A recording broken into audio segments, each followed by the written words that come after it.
ဝင်ကျင်မှာကိုလက်လမ်းမိတဲ့လောက်ကူညီလို့ရတယ်။နောက်ပြီးသူများမားတဲ့အမားတွေကိုအမားမဖြစ်အောင်ကိုကြိုပြီးတော့ခါကြတော့အော်ဒီလူတွေသူတို့လှုပ်လို့ဒီလိုဒုက္ခရောက်တယ်ငါကလေးကြာတော့ဒုက္ခမရအောင်ဘယ်လိုလုပ်မယ်ပေါ့နော်။ဆိုတော့အဲ့လိုမျိုးတွေကပြင်ဆင်လို့ရတယ်။ဆိုတော့အမေရိကန်မှာနံပါတ်1 crisis ကဘာ crisis လဲဆိုတဲ့ခါကြတော့ retirement crisis ပေါ့နော် retirement crisis လို့ခေါ်တယ်။ဆိုတော့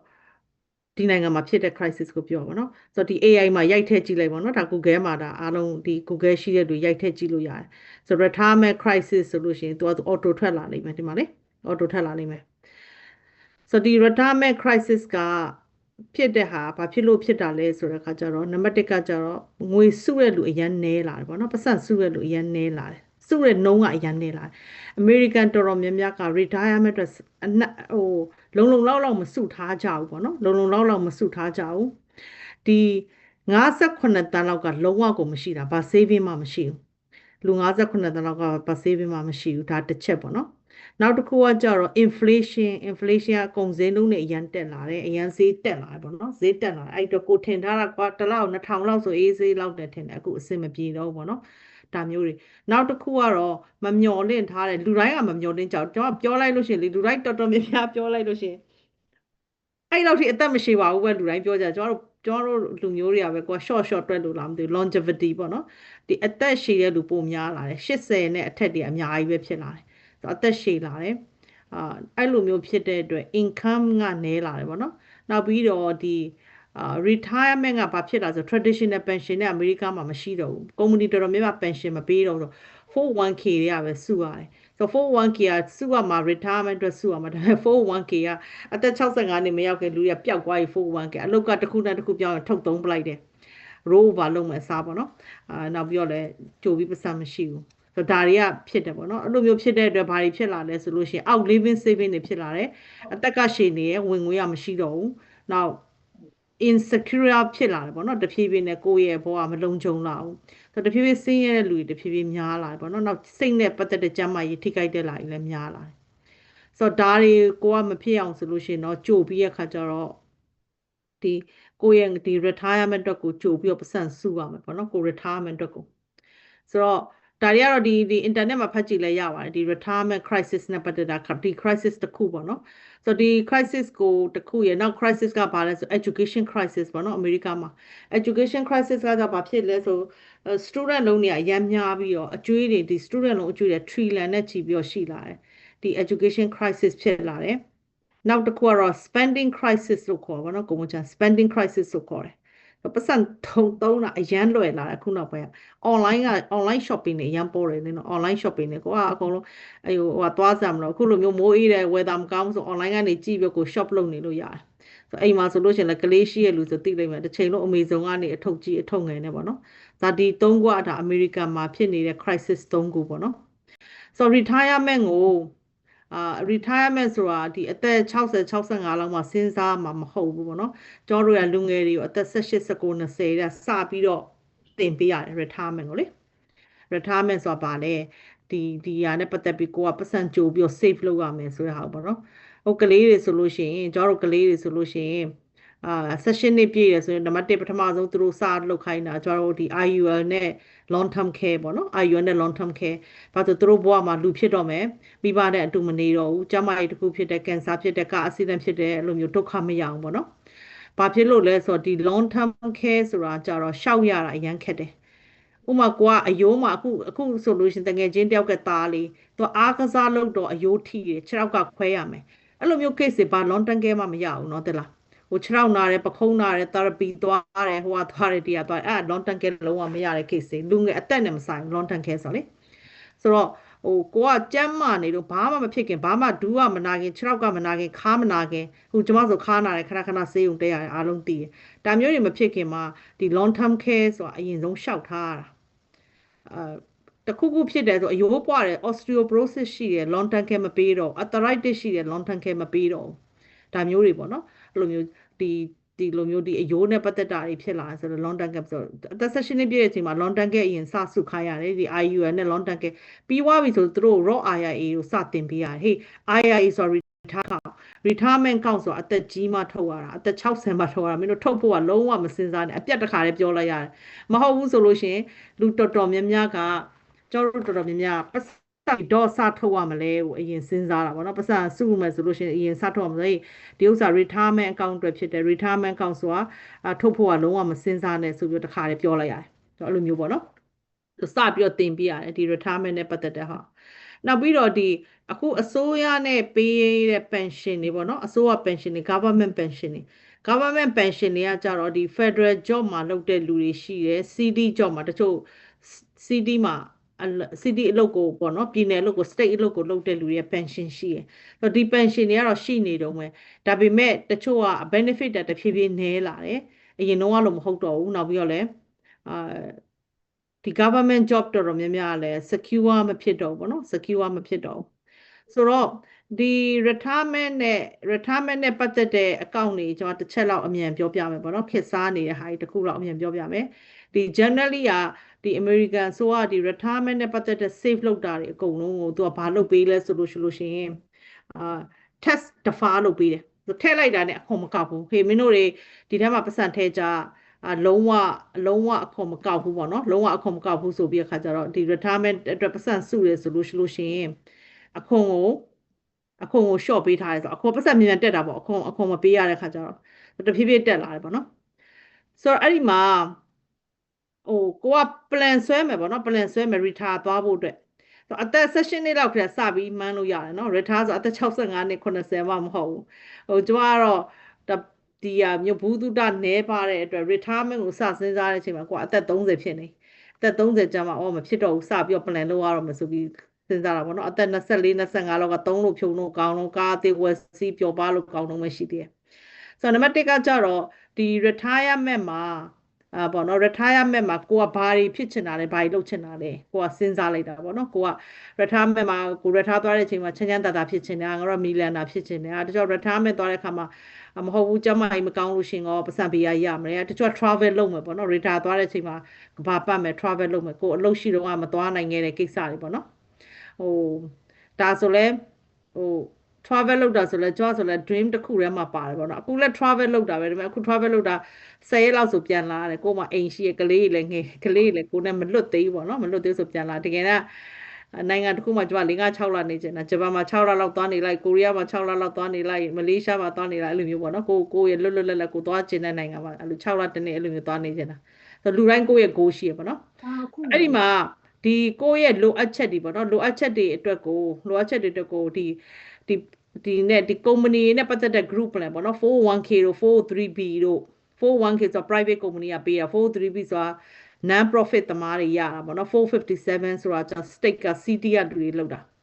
ဆိုတော့ဒါတွေအကောင်းတဲ့ချက်တွေကဘာတွေလဲဆိုလို့ရှိရင်အခွန်ပေးစရာမလိုဘူးနောက်တော့ကိုယ့်ရဲ့အလုပ်ရှင်ကို match ပေးတယ်နောက် tax deductible ရတယ်နောက်ပတ်စံ grow ဖြစ်နိုင်တယ် market ထဲမှာထည့်ထားတယ် 401k mutual fund တွေထဲမှာထည့်ထားတယ်ပတ်စံတက်တယ်ဒါတွေကကောင်းတဲ့ချက်တွေမကောင်းတဲ့ချက်တွေကဘာလဲဆိုလို့ရှိရင်အသက်59နှစ်ခွဲမှထုတ်ရမယ်တော့တကယ်လို့စောထုတ်တယ်ဆို penalty ပေးရမယ်ပေါ့နော်နောက်ပြီးကိုယ့်ရဲ့ market risk ရှိတယ်တော့ 401k တွေကပတ်စံတွေက secure ဖြစ်လားဖြစ်ပါတယ်ဟို secure ဆို market risk ရှိလားပြောပြတာရှိတာပေါ့ market risk ရှိရပါတော့ market risk ရှိမယ် market risk ရှိမယ်လူငယ်တွေတော့ပူစရာမလိုပေါ့နော်60နဲ့အထက်တွေ65 80နဲ့အထက်တွေဆိုတော့ဒီ market risk ကိုကစကြည့်ရတော့မယ်ပေါ့နော်တကယ်လို့ကျွန်တော်တို့ဒီနိုင်ငံမှာဆိုရင် market crash မဖြစ်တာ2008ခရေမဖြစ်တာပေါ့နော်2008ခရေအခု2025အထိ stock market ကြီးတောက်လျှောက်တက်နေတာဘယ်လောက်ထိတက်နေလဲဆိုရင်နှစ်ပေါင်း18နှစ်လောက်ရှိသွားပြီပေါ့နော်18နှစ်လောက်ရှိသွားပြီအခုချိန်မှာတခုခုစိုးစိုးဝါဖြစ်တဲ့အရန်ပြုတ်ကြတယ်ဆိုလဲဒါ no wonder ပေါ့နော်ဘယ်သူမှဒါဟိုဟာထဲမှာမပါဘူး surprise ထဲမှာမပါဘူးတချို့နိုင်ငံတွေဆိုလို့ရှိရင်အဲ့လိုအကြီးကျယ်ကြပြီးပြန်နှလာမထူတဲ့နိုင်ငံတွေရှိတယ်ဂျပန်ဆိုနစ်ကီကျသွားတာအနှစ်ပေါင်း20လောက်ကလုံးဝ down သွားတယ်ပေါ့နော်စီးပွားရေးတစ်ခုကျသွားတဲ့အချိန်မှာဒါမျိုးတွေပေါ့နော်ဆိုတော့ IIA အကောင့်ကကြတော့ individual အကောင့်ကကြတော့အားလုံးသိတဲ့အတိုင်းပဲ IIA အကောင့်ကတော့သူကကိုယ်ပိုင်ဖွင့်ထားတဲ့အကောင့်ဖြစ်တဲ့အတွက် 401k တော့ပတ်စံအများကြီးပို့ထည့်လို့ရတယ်အလုပ်ရှင်ကကို match လုပ်ပေးတယ် IIA တော့ကိုဘယ်သူမှ match မလုပ်ပေးကိုယ့်ဘာနဲ့ကိုဖွင့်တဲ့အကောင့်ဖြစ်တဲ့အတွက်ကို9000ထည့်ရင်9000ရှိမယ်8000ထည့်ရင်8000ရမယ်ပေါ့နော်ဒါပေမဲ့ကောင်းတာတကူကိုကြိုက်တဲ့ company ကိုရွေးလို့ရ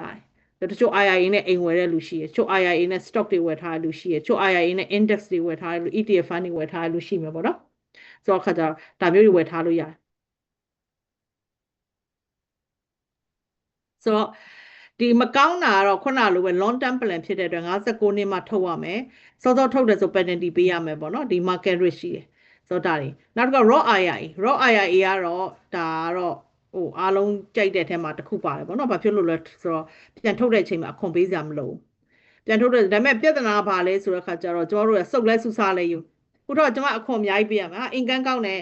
တနည်းကို3သိန်းဝင်တယ်ဆိုအခွန်ပေးရမှာဆိုအကောင့်ထဲကျွန်တော် IIA ထဲမှာထည့်ခိုင်းတယ်ဘာလို့ဆို IIA ထဲမှာထည့်မှာ tax deduction ရမယ်ကျွန်တော်တို့ဆို sub IIA တွေထည့်ရတယ်တနည်းကို9000 6000ထည့်ရတယ်မထည့်ပြန်လို့ရှိရင်လည်းမထည့်ပြန်လို့ရှိရင်ကို IRS ကိုအခွန်အများကြီးပေးရမှာဆိုထည့်ပြန်လို့ရှိရင်လည်းနောက်ထုတ်တဲ့ခါကျအခွန်ပေးရမယ်ပေါ့နော်ပြီးတော့မှအပြည့်စုံကြီးကောင်းတယ်ဆိုတော့မရှိဘူးဆိုတော့ raw IIA ကတော့တချို့ကကျတော့ raw IIA ကကျတော့အခွန်လည်းပူစရာမလိုဘူးကိုကလည်း income အရင် crazy မဟုတ်ဘူးပေါ့နော်ဆိုလို့ရှိရင် raw IIA ထဲမှာထည့်တာကတော့ tax deduction တော့မရဘူးဒါပေမဲ့ပြန်ထုတ်တဲ့ခါကျရင်အခွန်ပေးစရာမလိုဘူးပေါ့နော်ဒါမျိုးတွေရှိမယ်တချို့ကတော့အဲ့လို traditional မဟုတ်တဲ့ဒီလိုမျိုးပေါ့နော်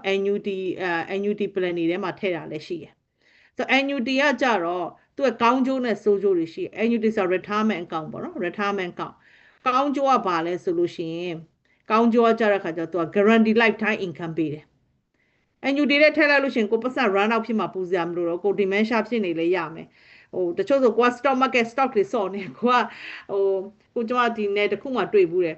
သူကအခု senior ဖြစ်တဲ့ခါကျတော့အရင်တော့ stock တွေဝယ်ပြီးသူကစားတယ်အခုကျတော့သူကအမေ့လာပြီပေါ့နော်အဲ့လိုမျိုးခွဲစိတ်ကူတာမှုတစ်ခုပြီးတဲ့အချိန်မှာသူအုံနောက်ကတိတ်တတိမကောင်းတော့ဘူးဆိုတော့သူမိမအရန်စိတ်ပူလာသူ့ယောက်ျားမိမအစားရနားမလဲအမျိုးသမီးကစားရနားမလဲဘူးယောက်ျားပဲ stock တွေစော့နေဆိုအခုယောက်ျားစိတ်ကပုံမှန်အဲ့လိုမျိုးအရန်ကြီးတတိမိရောတွေဖြစ်လာတော့အရန် concern ဖြစ်တယ်ပေါ့နော်သူ့ယောက်ျား stock တွေဝယ်ရောင်းနေတာဟုတ်ရလားမသိတော့ဘူးပေါ့နော်ဆိုတော့သူ80ကျော်လာ80ဒါမျိုးတွေရှိမယ်ဒါပေမဲ့ NUD တို့ဘာတော့ဒါမျိုးပြဿနာမရှိပေါ့နော်သူပုံမှန်လကထုတ်နေမယ်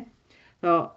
contribution မှာသူ limit မရှိဘူးတစ်တန်းထည့်လဲရနှစ်တန်းထည့်လဲရကြိုက်တဲ့လောက်ထည့်လို့ရတယ်ဒါပေမဲ့ tax defer ပေါ့နော်ကောင်းတာတစ်ခုကထည့်လိုက်တယ်ဆိုလို့ရှိရင်အခွန်ပေးစရာမလိုဒေါ်လာတစ်တန်းထည့်လိုက်နှစ်တန်းဖြစ်တယ်အခွန်ပေးစရာမလိုသုံးတန်းဖြစ်တယ်အခွန်ပေးစရာမလိုပြန်ထုတ်တဲ့ခါကျမှပေးရမယ်နောက်ပြီးတော့တော်တော်များများ annuity တော်တော်များများတော့ principal protection ဆိုတာရှိရယ်ကိုပတ်စံမရှုံးဘူးပေါ့လေပတ်စံမရှုံးဘူးပတ်စံမရှုံးတဲ့ program တွေပေါ့နော်တော်တော်များများကိုအရင်ထည့်လိုက်တယ်မရှုံးဘူးနောက်ပြီးပတ်စံ grow ဖြစ်နိုင်တယ်တော်တော်များများလည်း safety ရှိတဲ့အတွက်တရားရှိတယ်ဒါတွေကောင်းကျိုးတွေပေါ့ဆိုဘေးကမဆိုကောင်းကျိုးနဲ့ဆိုးကျိုးအမြဲတမ်းတွဲလာနေဆိုးကျိုးတွေကဘာတွေရှိမလဲဆိုးကျိုးတွေကကြားတဲ့ခါကျ59နှစ်မတိုင်ခင်မှာထုတ်ရင်အခွန်ဆောင်ရမယ် penalty ပေးရမယ် tax later ပေါ့နော်ပြန်ထုတ်တဲ့ခါကျကိုထုတ်တဲ့ပုံမှာ motivate အဲ့တော့ annuity ဆို tax free မဟုတ်ဘူးသူ့မှာ surrender charge ရှိမယ်ကျွန်မအခု annuity ထဲမှာပတ်စံထည့်လိုက်တယ်ဟာနောက်ကျမဟုတ်ဘူးအိမ်ဝယ်ခြင်းနဲ့ပြန်ထုတ်ခြင်းနဲ့ဒီလိုဇက်လန်းတွေလုပ်လို့မရဘူးပေါ့နော်ထည့်လိုက်တယ်ဆိုလို့ရှိရင်ကို income အနေနဲ့ထုတ်မယ်ဟိုနည်းနည်းချင်းတော့ထုတ်လို့ရပါတယ်10%လို့ပါလို့ဒါပေမဲ့လုံးဝကြီးကိုပတ်စံကိုသိန်းထည့်လိုက်တယ်သိန်းလုံးပြန်ထုတ်ပြီးတော့အိမ်ဝယ်ခြင်းနဲ့အဲ့လိုမျိုးလုပ်လို့မရဘူးပေါ့နော်ဆိုတော့သူ့မှာ surrender charge ရှိမယ် tax advantage အနေနဲ့ကတော့ tax defer ပဲရှိမယ်ပေါ့နော်ဒါ NUT ထဲမှာရှိတဲ့ကောင်ဆိုတော့ကျွန်မအမြဲတမ်းပြောနေပေါ့နော် retirement မှာသွားတဲ့ခါကြလို့ရှိရင်အခုဒီ case study တွေကိုမသွားခင် retirement မှာ crisis ဖြစ်နိုင်တဲ့၅ခုရှိတယ်ဆိုတော့ဒီ NDA ၅ခုကိုဒီ retirement plan ဒီ၅ခုကိုဒီကြိုပြီးတော့ဒီဥစ္စာကိုကြိုပြီးတော့ပြင်ဆင်ထားမယ်ဆိုလို့ရှိရင်ကိုဒုက္ခမရောက်ဘူးပေါ့နော်ဆိုတော့အခု weather မကောင်းဘူးဆိုလို့ရှိရင်ကျွန်တော်တို့တွေအကုန်လုံးကဟုတ်ပြီ weather မကောင်းဘူးဆိုလို့ရှိရင်ကိုကအခုထီးယူရမယ်မိုးကယူရမယ်ဒါမှမဟုတ် snow ကြမယ်လားမသိဘူးဒါမျိုးဆိုလို့ရှိရင်snow ကြမယ်ဆိုလို့ရှိရင်ကိုကြိုပြီးတော့ပြင်ဆင်သွားမယ်ပေါ့နော်ကြိုပြီးတော့ပြင်ဆင်သွားမယ်ဆိုဒါမျိုးဆိုကိုကဒုက္ခမရဘူးကြိုပြီးတော့ပြင်ဆင်ထားတယ်ကိုဖြစ်နိုင်တဲ့ဟာတွေတွက်ထားတာပေါ့နော်ဖြစ်နိုင်တဲ့ဟာတွေတွက်ထားတယ်ဆိုတော့အဲ့ဒီမှာ retirement မှာကျွန်မအမြဲတမ်းပြောတယ် retirement မှာအမားကြီးမားတတ်တာ၅ခုရှိတယ်အဲ့ဒီမားကြီးမားတတ်တာဒီကိုရထားသွားမဲ့ချိန်မှာအန်ဒီယေဇိုး၅ခုကြုံနိုင်တယ်အဲ့ဒီကြုံနိုင်တဲ့အန်ဒီယေဇိုး၅ခုကိုကြိုတင်ပြင်ဆင်ထားမယ်ဆိုဒုက္ခမရောက်ဘူးကိုမှဒါဖြစ်ရင်ဒါဖြစ်ရင်ဒါလုပ်ထားတယ်ဒါဖြစ်ရင်ဒါလုပ်ထားတယ်ဆိုဘာမှပူစရာမလိုတော့ဘူးကိုခီးလန်းတစ်ခုသွားတဲ့အချိန်ဆိုကိုရီထားသွားတဲ့အချိန်မှာနံပါတ်1ဒီ၅ခုကနံပါတ်1က market risk လို့ခေါ်တယ်ကိုပတ်စံနေအကုန်လုံးကအရင် risky ဖြစ်တဲ့ထဲမှာထည့်ထားတယ်ဆိုလို့ရှိရင်ကိုကပတ်စံနေရှုံးသွားနိုင်တယ်အခုကျွန်မဖုန်းခေါ်တဲ့လူခဏခဏရှုံးတယ်နေ့မေရီလန်းကတယောက်သူပတ်စံဒေါ်လာ3သိန်းကျော် cryptocurrency ထဲမှာထုတ်လို့မရလို့ရဆိုပြီးတော့ကူပါအောင်ပေါ့နော်ဆိုပတ်စံထည့်တော့ကတော့ကျွန်မအကြံဉာဏ်မတောင်းပတ်စံထုတ်လို့မရတဲ့ခါကျမှအခုညီလာတောင်းတယ်တရားမထည့်ခင်တော့ကိုလာမမေးဘူးကိုမချင်တရားအခုထုတ်လို့ပြမှ ထုတ်လို့မြောက်ကိုအောင်ဆိုတာတစ်ချိန်လုံးဖုန်းတကောင်ကောင်ခေါ်တယ်မှာ ခလုံးတိုင်မှာအမိတာမနန်းအမိလေးကွာပြောတော့ကွာပြောလို့လည်းမကောင်းတည်မလားဆိုအားနာပြီးတော့နားထောင်ရတယ်တည်မလားကျွန်မပြောတယ်သူတကယ်ကဲဖြစ်နေဆိုသူပတ်စံအခုထုတ်လို့မရတော့ဘူးလေသူ့ကောက်ထဲမှာထုတ်ချင်လို့ရှင်3000ထပ်သွင်းရမယ်လို့ပြောတယ်3000ထပ်သွင်းရမယ်ဆိုကျွန်မရှင်းပြတယ်ကျွန်မပြောပြမယ်တပြားမှထပ်မသွင်းနဲ့အခုဒီ3သိန်းကလည်းတပြားမှရမှာမဟုတ်ဘူးကျွန်မထင်တာဒီဥစ္စာ legitimate ဖြစ်တဲ့ company မဟုတ်ဘူးအဲ့ဆို3000လည်းထပ်မသွင်းနဲ့သူက test ပေးရမယ်ဒီ3000သွင်းမှ3သိန်းကိုထုတ်ပေးဆိုသူက3000ပေးမယ်တကယ်ကဲဖြစ်နေဆိုကျွန်မပြောရလဲသူကနားမဝင်ဘူးဆိုကိုယ်ကဘာမှပြောလို့မရဘူးပြမလားသူတိုင်းနဲ့သူကဘာပြောလို့မရ3000သွင်းရင်တော့3သိန်းပြန်ပေးမယ်လို့ပြော3000 IRS ကိုပေးရမယ်လို့ပြောကျွန်မပြောပြမယ် IRS ဆို IRS ကို direct ပေးရမှာသူတို့ပေးစရာမလိုဘူးသူတို့ပြောလိုက်နေ3သိန်းမှအရင်ထုတ်ပေးလိုက်ပြီးတော့ငါဘာငါ IRS နဲ့ငါဘာငါကြည့်ရှင်းမယ်လို့ပြောလိုက် IRS ကအခွန်ကောက်မယ်ဆိုလို့ရှိရင်ငါ IRS ကို direct ပတ်စံလမ်းပို့ပေးမယ်လို့ပြောလိုက်ဆိုနားမထောင်ပါတော့ဆိုတော့ဒီ market risk ရှိရယ်ဆိုတော့ market risk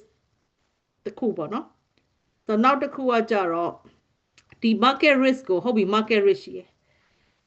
stock market ဆိုတာဘယ်သူမှမြင်လို့မရအောင်တခါကျရင်ကျွန်တော်တို့ရဝယ်သားနေရတာနေတော့မိုးရွာတာမိနေမုန်တိုင်းကြတာမိနေကွာဟာ stock market တောက်လျှောက်တက်နေတဲ့အချိန်မှာအရန်ကြီးကိုကွာ all in ပေါ့နော်အရန်ကြီးကွာဟိုဖြစ်သွားတယ်ဘယ်လိုပြောမလဲမကြနိုင်တော့ဘူးပဲထင်တာပေါ့နော်ဒီဟာတစ်ခုကမကြနိုင်တော့ဘူးထင်တယ်ကိုတက်နေတဲ့ stock တစ်ခုอ่ะကိုကဒီ stock ကိုလည်းကင်ထားတာ4-5နှစ်ရှိပြီဒီ stock ကလည်းတောက်လျှောက်တက်နေတဲ့အချိန်မှာကိုကအရန်ကို positive ပေါ့နော်သိရမလားအခြေအနေရဒါတွေကအကုန်လုံးကဖြစ်နိုင်တယ်ဒါပေမဲ့ဒါတွေကငယ်တုန်းကိစ္စမရှိဘူးအသက်20အစိတ်တွေကိစ္စမရှိဘူးကိုက stock market ကြလဲကိုကဟိုပါပေါ့နော်ဟိုဖြစ်လို့ရတယ်ဘယ်လိုပြောမလဲငယ်တုန်းဆိုတော့အလုပ်သွားပြန်ရှာလို့ရတယ်ဒါပေမဲ့ကိုရီထားသွားကန်နီကိုရီထားသွားတဲ့အချိန်ကြာတဲ့ခါကျတော့ဟိုဒါမျိုးတွေသွားပြီးတော့ပြန်ပြီးတော့ဒီ stock ကပြန်မတက်လာတော့ဘူးဆိုကိုဝယ်ထားတဲ့ stock ကပြန်မတက်လာတော့ဘူးဆိုကိုကသိပြီပေါ့နော်သိရမလားတက်ချင်တဲ့တက်လာမယ်မတက်ချင်တဲ့မတက်လာဒါပေမဲ့ကိုက retire သွားပြီဆိုတဲ့အချိန်မှာ retire သွားပြီဆိုတော့ကိုကပတ်စံလို့ပြီလေ income အနေနဲ့ထုတ်တော့မယ်အလုပ်ကလည်းမရှိတော့ဘူးဆိုတဲ့ခါကျတော့အဲ့လိုမျိုးဖြစ်တဲ့အချိန်ကျတော့တကယ်လို့ဒီ stock တွေကကျနေတယ်ပြန်မတက်တော့ဘူးဆိုလို့ရှိရင်ကိုကဟိုလောက်တာပေါ့နော်အခြေအနေမကောင်းပေါ့နော်ဆိုတော့ဒီအားလုံးကြားဘူးတယ်ပေါ့နော်ဒီဟိုဟာလေဟိုအလီဘာဘာ stock လေနော်ဒါတရုတ်ပြည်ကအလီဘာဘာ stock ဆိုလို့ရှိရင်2021ကသူ300လောက်ထိတက်သွားတယ် share တစ်ခုကိုပေါ့နော်အလီဘာဘာဆိုကုမ္ပဏီကြီးပဲ China မှာတရုတ်ပြည်မှာဒါသူ့ရှင်လို့ရတဲ့ကုမ္ပဏီမဟုတ်ဘူးတကယ်ကိုရန်ကျုံတဲ့ကုမ္ပဏီတစ်ခုပဲဒါပေမဲ့အကြောင်းမျိုးမျိုးကြောင့်ကျသွားတာအခုချိန်ထိ original ပြန်မရောက်လာသေးဘူးပြန်တက်လာတယ်တဖြည်းဖြည်းနဲ့ပြန်တက်လာတယ်ဒါပေမဲ့သူ original 300ပြန်မရောက်သေးဘူးခုမှ150ဝန်းပတ်ချလဲမှာပဲရှိသေးတယ်ဆိုတော့ကျွန်တော်ပြောချင်တာဒီ market ကကိုမြင်လို့မရအောင်ဆိုတာဘာတွေဘလို့ဖြစ်မလဲသမရအပြောင်းလဲဖြစ်မလားစစ်ဖြစ်ကြမလားဘလို့ဖြစ်ကြမလဲလောကဘလို့ဖြစ်မလဲတနိုင်ငံနဲ့တနိုင်ငံဒါတွေကဘာမှတောင်းဆုံးပြောလို့မရတော့အခု pandemic မှာ covid ဖြစ်တယ်ဆိုတော့ covid ဖြစ်လိုက်တာဟုတ်တယ် stock market ကြီးမကြောက်ဒါပေမဲ့ကျမတို့တွေအားလုံးခံလိုက်ရတာ covid ကြီးဖြစ်ပြီးတဲ့အချိန်မှာခံစားလိုက်ရတာပါလေ inflation အရင်တက်သွားတယ်ဘာလို့အစိုးရပတ်စံတွေအများကြီးရိုက်ထုတ်လိုက်တယ်လေဒီ market crash ဖြစ်မှာဆိုလို့ဆိုတော့ဈေးအကုန်စင်းနှုန်းနဲ့အကုန်ထိုးတက်သွားတယ်အလုတ်လကတာနစမတက်တာကုန်စင်းနှုန်းကအများကြီးတက်သွားတယ်ပေါ့နော်ကြက်ဥတကပ်ဘလောက်လဲအဲ့လိုဖြစ်သွားတယ်ဆိုတော့ဒီ market risk ကိုဘလို့နီးနဲ့ stock market ထဲမှာလည်းကျွန်တော်တို့ပတ်စံထည့်ရမယ်မထည့်ရအောင်မဟုတ်ဘူးဒါပေမဲ့လည်း market တက်လို့ရှင် like တက်ချင်တယ် market ကျရင် like မကျချင်ဘူး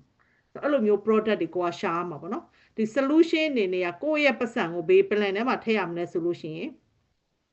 market တက်ရင် like တက်မယ် market ကျရင် like မကျအောင်ဒီလိုမျိုး plan မှာထည့်ရမယ်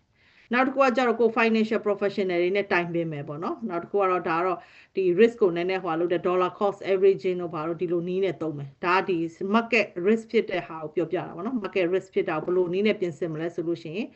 plan တွေရှိရယ် minimize ဖြစ်တဲ့ market loss ကို minimize ဖြစ်တဲ့ plan တွေရှိရယ်တချို့ plan တွေက 20% buffer ရှိတယ် stock market ပြုတ်ကျရင်တော့ 20% ထိလိုက်မကျအောင်ဆိုတော့တချို့ buffer share တချို့တော့လုံးဝဟိငါတို့က market ကျလဲ zero loss ပေါ့နော်လုံးဝမကျတဲ့ plan တွေဒါမျိုးတွေလည်းရှိရယ်ဆိုတော့ဒါမျိုးတွေမှာကိုကဒါဟိငါတို့ကအနည်းဆုံး minimum 5% ပေးမယ်ဒါမျိုးတွေလည်းရှိရယ်နောက်တစ်ခုက inflation ပေါ့နော် inflation ကတေချာပေါက်ဖြစ်မဲ့ကိစ္စကုန်စည်နှုန်းတွေကနှစ်ဆနောက်10နှစ်ဆိုနှစ်ဆတက်မှာပဲတေးကြတယ်ပေါ့နော်အခု2025ကုန်စည်နှုန်းနဲ့2035ကုန်စည်နှုန်းနဲ့နှစ်ဆတက်မယ်အဲ့ဒီအချိန်မှာကိုယ့်ရဲ့ဝင်ငွေကနှစ်ဆမတက်လာဘူး social လည်းနှစ်ဆမတက်လာဘူး ကိုယ့်ရဲ့ investment ကလည်းကိုယ့်ရဲ့ဝင်ငွေလည်းမတက်လာဘူးဆိုလို့ရှိရင်တော့ inflation risk ကကာကွယ်ဖို့အတွက်ကြတော့ကိုယ့်ပတ်စံနေကုန်လို့လည်း3% 4% ရတဲ့နေရာမှာလည်းပြစ်ထားလို့မရမြအောင်အမှ bond ထဲမှာတွက်ထည့်ထားတယ်3% လို့ 4% လို့တွက်ထည့်ထားပြီးတဲ့ခါကျတော့သူများ 8% 10% တက်နေတဲ့အချိန်မှာကိုယ့်ပတ်စံ3 4% ပဲရှိရပေါ့နော်အဲ့လိုမျိုးလည်းလုပ်လို့မရပြန်ဘူးဘာဖြစ်လို့ inflation ကြောင့်မလို့ဒေါ်လာတန်ဖိုး100ပဲဘာမှမတန်ဘူးဖြစ်နေမှာပေါ့နော်ကိုက4% ရတာအဟုတ်အောင်မှနဲ့တကယ် inflation ကလည်း4% ဆိုကယ်လီဖိုးနီးယားဆို inflation 5% လောက်ရှိရ6% လောက်ရှိရဆိုရင်ကိုပတ်စံမတိုးပြန်ဘူးဆိုတော့ပတ်စံတိုးတဲ့နေရာမှာထည့်ရမယ်ပေါ့နော်နောက်တစ်ခုကကြအခွန်ဆိုအခွန်ပြဿနာကိုကြလူတွေတော်တော်များများအခွန်ကိုတိတ်ပြီးတော့ဟိုမဖြစ်ကြပေါ့လေးထင်ကြတယ်အခွန်ကလည်းတကယ်တိုင်းပုံပဲပေါ့နော်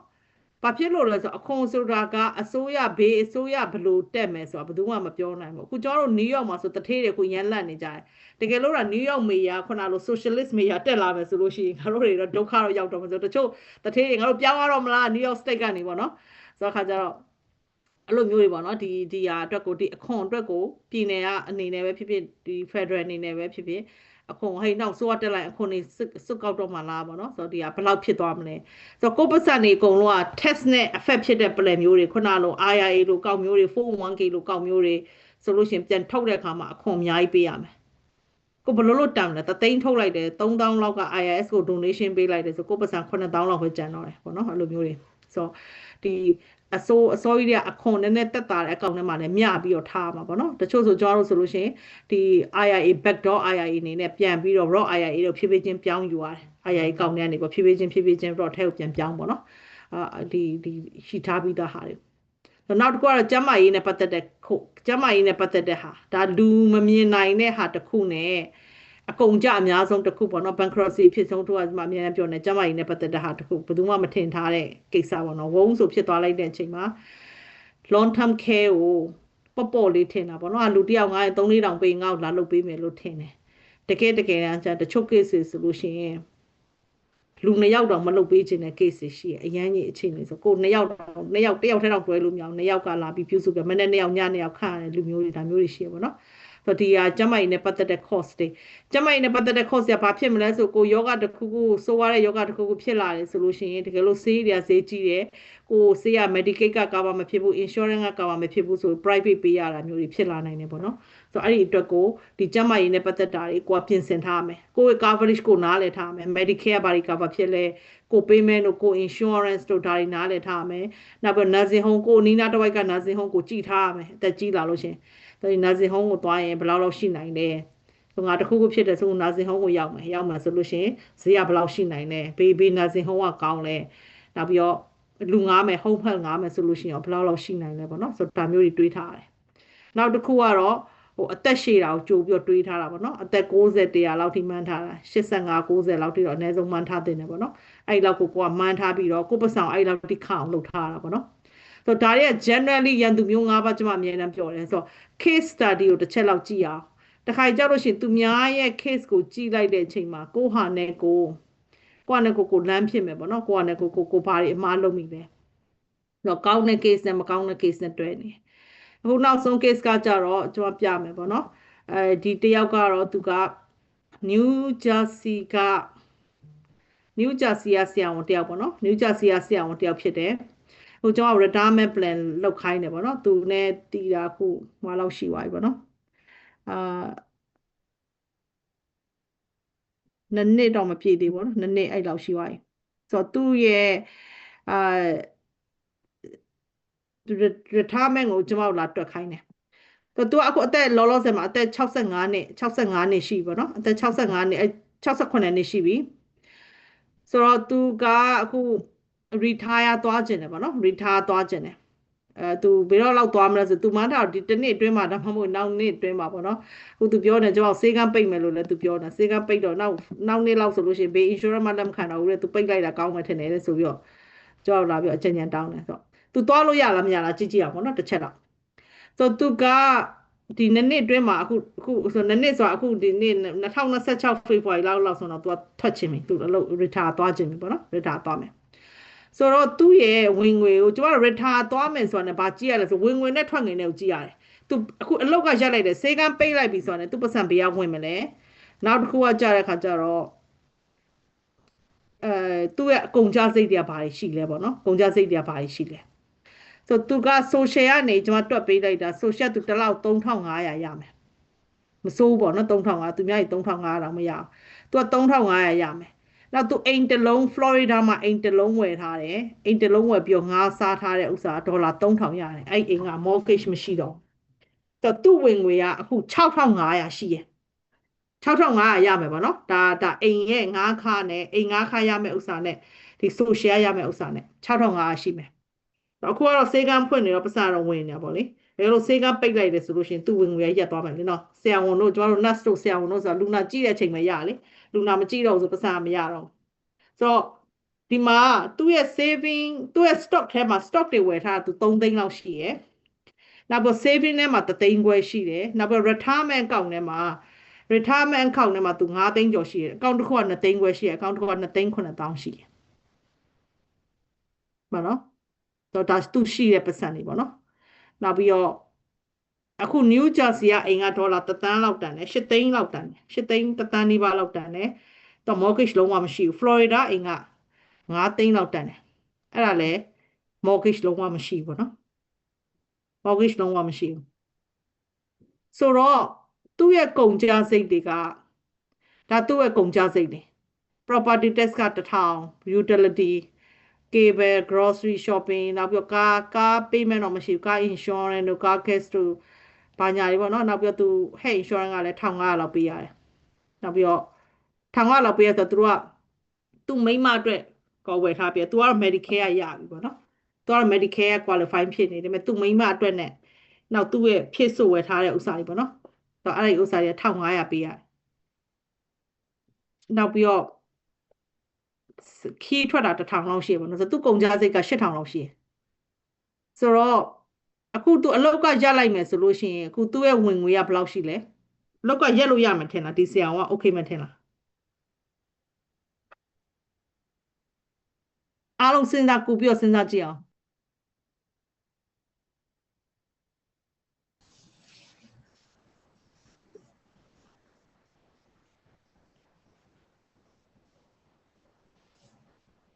သူ့ဝင်ငွေက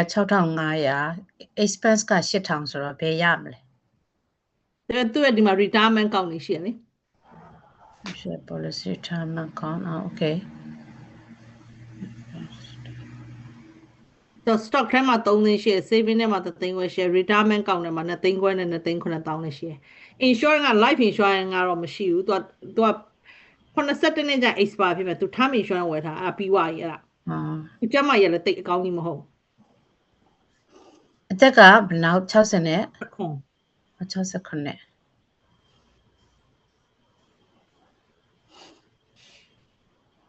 တိုင်းမှာကျွန်တော်မေးရတာပါဟေးနေရထားသွားလို့ရှိရင်နေက New Jersey မှာပဲဆက်နေကြတာလား Florida ကိုပြောင်းမှာလား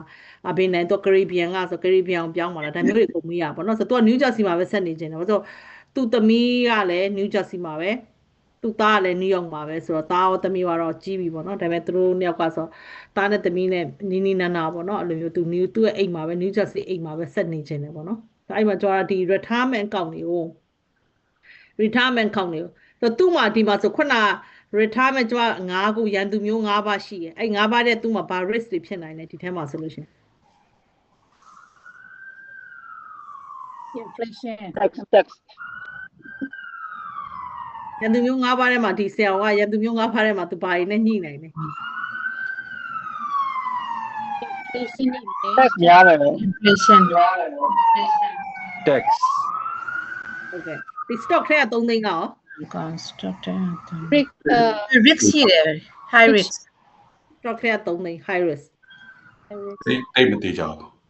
သိမသိကြအောင်တော့ market ဘယ်လို risk ရောင်းရမလဲ market risk market risk ရှိမယ်နောက်တော့ဘာ risk ရှိအောင်မလဲ inflation ပေါ့လေထားပါတော့ inflation တော့သူကဒီမှာဆရာဝန်လေးကျွန်တော်သူသုံးနေတာကိုကျွန်တော်ကသွားပြီးတော့မသုံးနဲ့လို့လည်းပြောလို့ကောင်းတယ်တကယ်တော့သူတက်တက်လုံးလောက်တော့တနာပါတယ်တကယ်မလားသွားပြီးတော့သူကသုံးကျွန်တော်ကသုံးလို့ပဲပြောရတာပေါ့တကယ်မလားသူမှ traveling လုပ်မယ်လေတနေ့ကိုသူခီးနှစ်ခါသုံးခါသွား1000ကျော်လောက်ကုန်တယ်ဆိုတော့တစ်လောက်ကျွန်မပြန်1000နဲ့တွက်လိုက်တာစေသားမသွားနဲ့ခီးမထွက်နဲ့လို့ပြောလို့မရသူအလုပ်စူးစမ်းထားလေနော်ဘယ်နဲ့ဟိုတက်တက်လုံးစေးကုပြီးတော့ဆရာဝန်လောက်လာခီးမသွားနဲ့လို့ပြောမတရားဘူးတကယ်မလား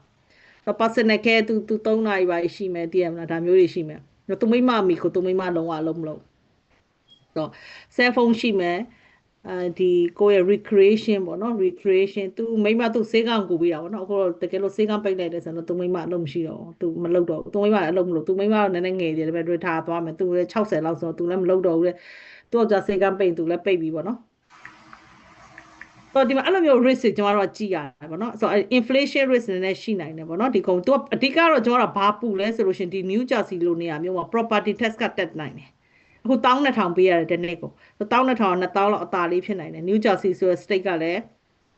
ဒီဟို property tax ထက်တဲ့ state ပေါ့နော်ဒါသူနေတဲ့နေရာမလို့ကျွန်မအတိအပြောက်နေနေတာဆို New Jersey က tax က36,000တိရှိတယ်တစ်နေ့ကိုတစ်လောက် property tax ကြီးပဲ3,000ပေးရတယ်ဒါမျိုးတွေကိုက retire သွားတဲ့အချိန်မှာကြည့်ရတယ်အခွန်ကစွတ်ပြီးတော့တက်မှာလားဒီနေရာမှာပေါ့နော်အခု12,000ပေးနိုင်တယ်သူ AC ပဲဒါပေမဲ့ retire သွားတဲ့အချိန်ကျတော့နောက်12,000လောက်ကနေ2,000တို့2,000ခွဲတို့ဖြစ်သွားတယ်ဆိုလို့ရှိရင်ဒါဆိုလို့ရှိရင်အဲ့လို tax အញ្ញမ်းများတဲ့နေရာတွေမှာဟိုကဒါမျိုးတစ်ချက်စဉ်းစားရတာပေါ့နော်နောက်ပြီးသူ့မှာနောက်ထပ်ဘာ risk ရှိအောင်မလဲဒီတယောက်မှာ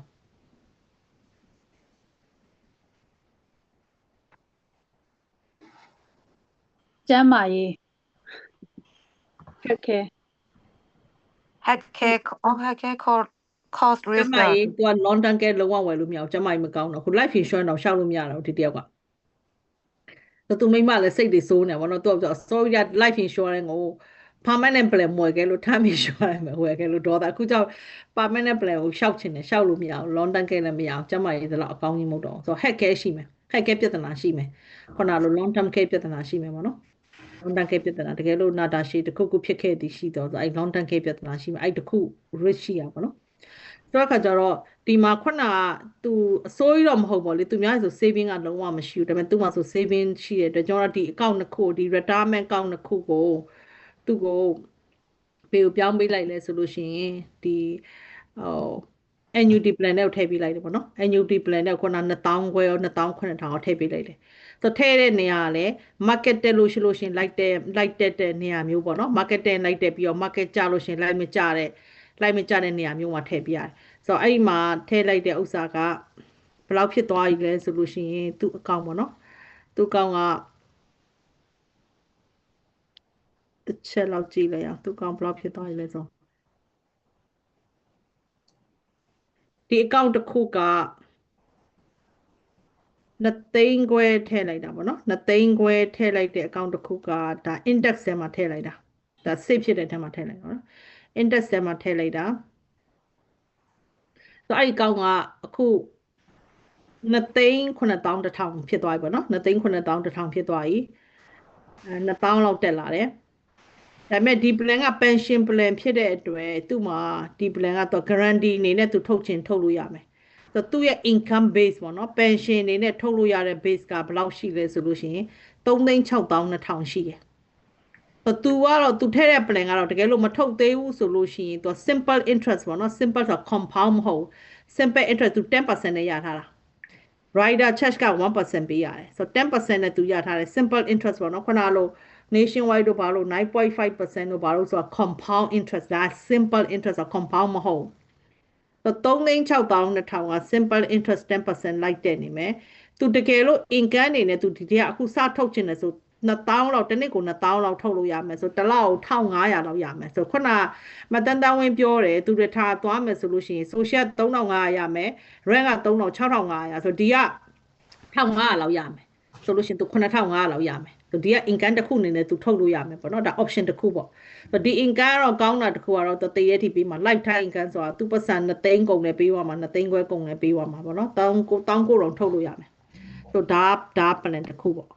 တော့ဟုတ်ပြီဒီက plan တစ်ခုဆို तू ကအခုက 8,000 ကုန်တာလေဆိုအခုဆိုစိုးတော့မစိုးပေါ့9,500ပေါ့နော်ဆိုဒီ plan ထဲမှာထည့်လိုက်တယ်ဆို तू 9,500ရမယ်ဒါပေမဲ့ဘာရှိသေးလဲဆိုလို့ရှိရင်ကျွန်တော်တို့တွက်ပေးရတာဘာရှိသေးလဲဆိုတဲ့ခါကျတော့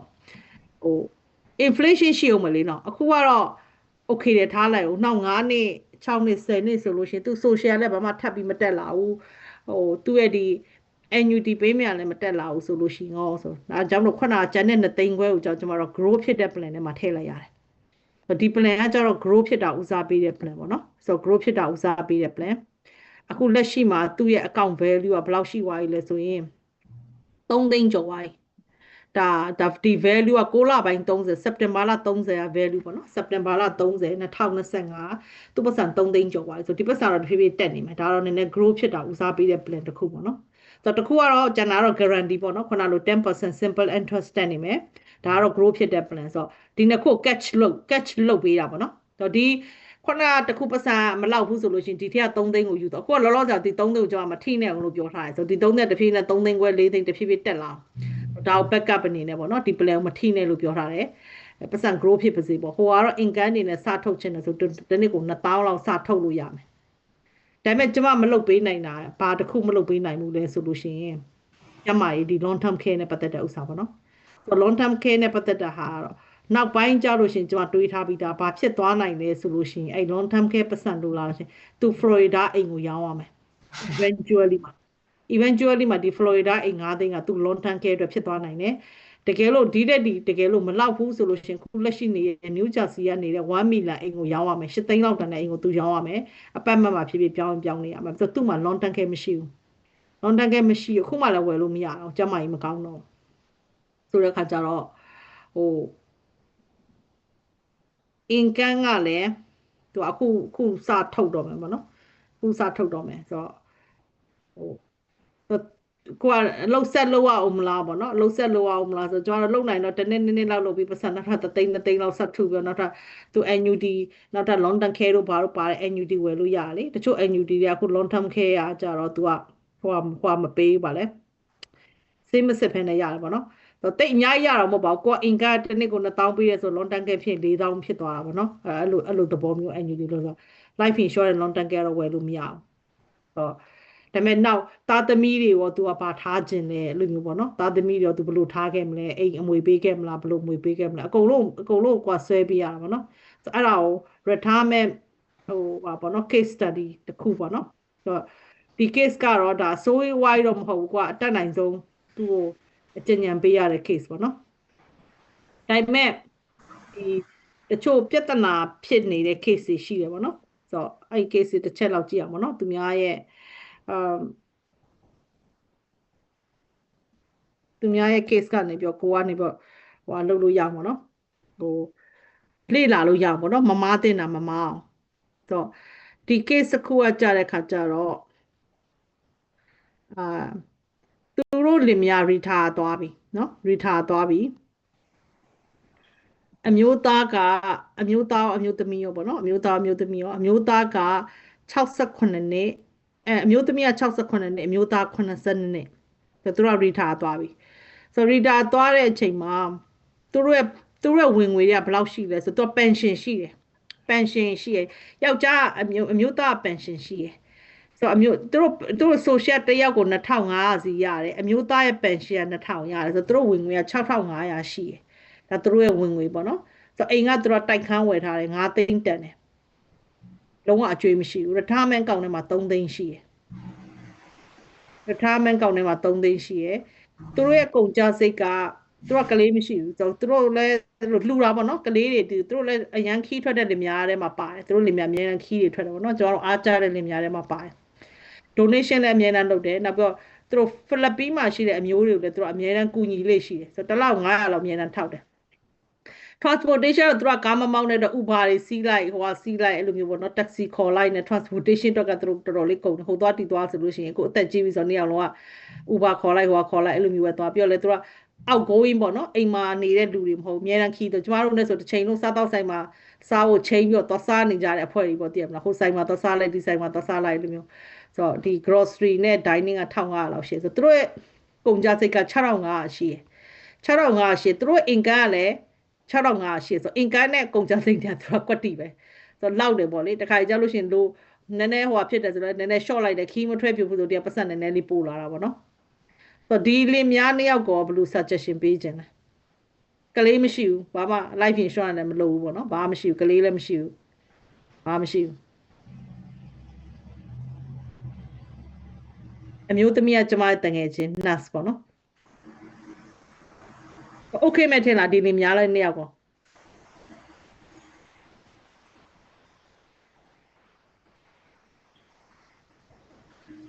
ကိုနေရာသူ့ရဲ့နေရာမှာကိုအနေနဲ့တွေးကြည့်ပေါ့နော် ဘာပူစရာလိုလဲဆိုတဲ့ဟာမျိုး ကိုထင်နေတော့မိုးကေဘူးဘာဖြစ်လို့လဲဆိုတော့သူ့မှာ LTC အတွက်ဘာမှ provision မရှိတော့ကသူ့ရဲ့ retirement 3သိန်းကို annuity LTC ကိုပြောင်းတင်တယ်လို့ထင်တယ် ဟုတ်ကဲ့နောက်ကျန်တဲ့လူတွေရော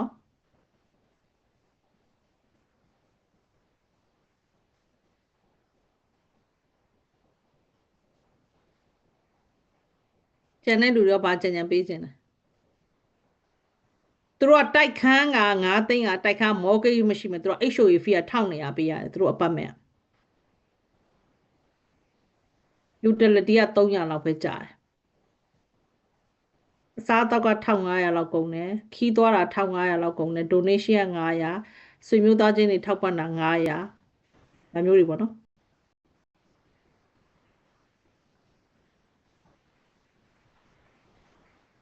ကျွန်တော်တင်တာ inflation ဖြစ်တာရှိမယ်ပြီးတော့သူ့မှာ health insurance နဲ့ပတ်သက်ပြီးဘာမှ coverage မရှိ even retire သွားမယ်ဆိုလို့သူ medicare သွားမယ်ဆိုရင်တော့အဲ့မှာ additional charges ဖြစ်လာအောင်မယ် တော့အခုကသူတို့ case ကဒါ real case ပေါ့နော်ကျွန်တော်ပြောနေတကယ် real case အခုဘာဖြစ်လဲ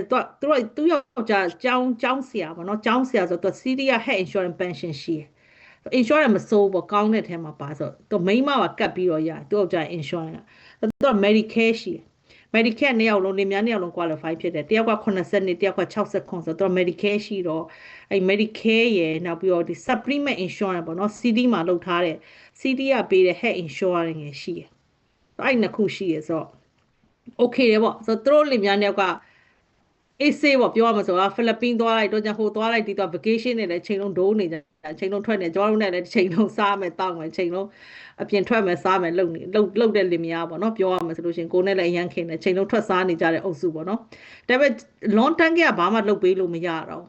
ဘာလုပ်ပေးလို့မရဘူးလဲဆိုတော့သူတို့နှစ်ယောက်တော့ကျမကြီးအဲ့လောက်ထိမကောင်းတော့ဘောနော်အကယ်ကိုမြင်တယ်လားအဲ့လိုမျိုးလေကျောင်းရစပြီးခင်ရဲကွာသူမိမလည်းအုံနောက်အကျိတ်ခွဲထားတာသူ့ယောက်ျားလည်းကျမကြီးမနှစ်ယောက်စလုံးကအကောင်းထဲမှာမပေါစီးကြိုတွေကလည်းသူတို့ကရှိတယ်အင်ဆူလင်တွေထိုးနေတဲ့ case တွေဆိုတော့အဲ့မှာဘာပြဿနာရှိလဲဆိုခုနအန်ကယ်ဦးမြင့်ပြောတာမှန်တယ်ဒီ3သိန်းကို annuity တွေကိုထည့်မလား long term ကဲဆိုကန်ဆိုးချင်တော့သူ New York resident ဖြစ်နေရကဲ New York resident မှာ long term care annuity ဆိုတာမရှိဘူးကျွန်တော်တို့ New York တွေမှာဝယ်လို့မရဘူး California ကိုပြောင်းလို့ပြောရမယ်ဆိုတော့သူတို့ New York ကိုကြိုက်တယ်ဘာလို့ New York ကြိုက်ဆို New York မှာတိုက်ခန်းရှိရသူတို့နေရာလဲမြို့လေကောင်မှာနေရပေါ့နော်ဒီ Queens မှာမြို့လေကောင်မှာမြို့လာနေရစားတောက်ဆိုင်နေနဲ့လဲနေရပြီးတော့သွားချင် Uber ခေါ်လိုက်လွယ်လေးပဲစားတောက်ဆိုင်နေဆိုတော့ New York ကိုရမ်းကြိုက်တယ်ဆိုတိုက်ခန်းမှာလဲဘာစဖြစ်လဲဆိုတဲ့အခါကျတော့ယောက်ျားအရင်ပြဿနာစဖြစ်တယ်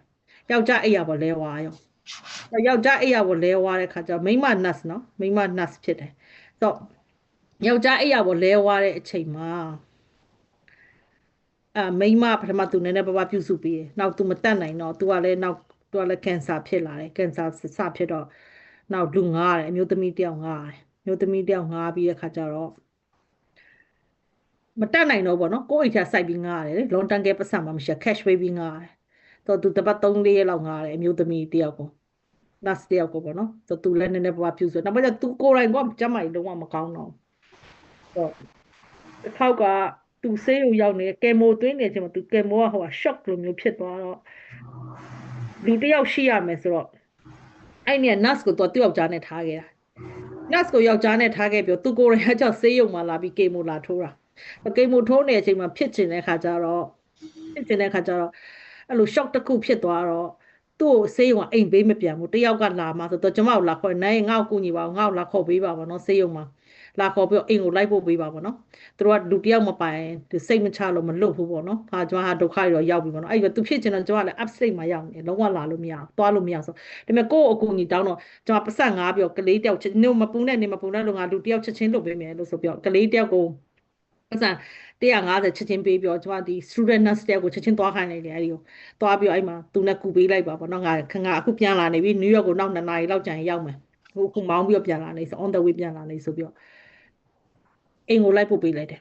အိမ်ရောက်တဲ့အချိန်မှာသူ့ယောက်ျားပက်လက်ကြီးအမိန်းမကလည်းကေမိုဖြစ်လို့ကင်ဆာဖြစ်လို့ဆို ပြောချင်တာလေနော်ဒါတွေကကိုကြိုမတွေးထားခဲ့တဲ့ကိစ္စတွေပေါ့နော်အရင်တော့ကဒီလင်များနှစ်ယောက်ကအေးစစ်စစ်သားသမီးလည်းမရှိဘူးဟာအေးစေးပဲခီးထွက်လိုက်သူတို့ပတ်စံနဲ့သူတို့လောက်တယ်တကယ်ဒါတော့အသက်80 90အရွယ်မဟုတ်သေးဘူးနော်80နှစ်ပဲရှိသေးတယ်တယောက်က60ခွန်ပဲရှိသေးတယ်ဆိုတော့ဒီလေဖြတ်တာပေါ့နော်သူကစီးကြိုအရင်များတော့လေဖြတ်တော့နောက်အခုကျတော့ဘာဖြစ်သွားလဲယောက်ျားအခုဆုံးသွားပြီယောက်ျားမရှိတော့ကျမတငယ်ချင်းတယောက်ပဲကျန်တော့တယ်သူကလည်းအခုကင်ဆာဖြစ်တော့ဆေးကူးလိုက်ဟိုဖြစ်လိုက်ဆေးကူးလိုက်ဟိုဖြစ်လိုက်ဆိုသူပတ်စံ300အခုမရှိတော့အောင်ကဲတလားဒီ300ပြောင်းသွားပြီဒီ300မရှိတော့ဆိုသူ့ရဲ့ social နဲ့သူ့ယောက်ျားရဲ့ social နဲ့သူ့ social မတိမ်မင်းဖြစ်တော့သူကပို့မရအောင်ဆိုတော့ဒါပေမဲ့ pension ကတော့သူ့ယောက်ျားရဲ့ pension ကကြတော့သူ့ယောက်ျားရဲ့ pension ကသူ့လည်းတဝက်ထပ်ရမယ်ဆိုသူ့ယောက်ျားရှိက pension သူ1000ရမယ်သူ့ပတ်စံ2500ဆိုသူ3500ရတယ်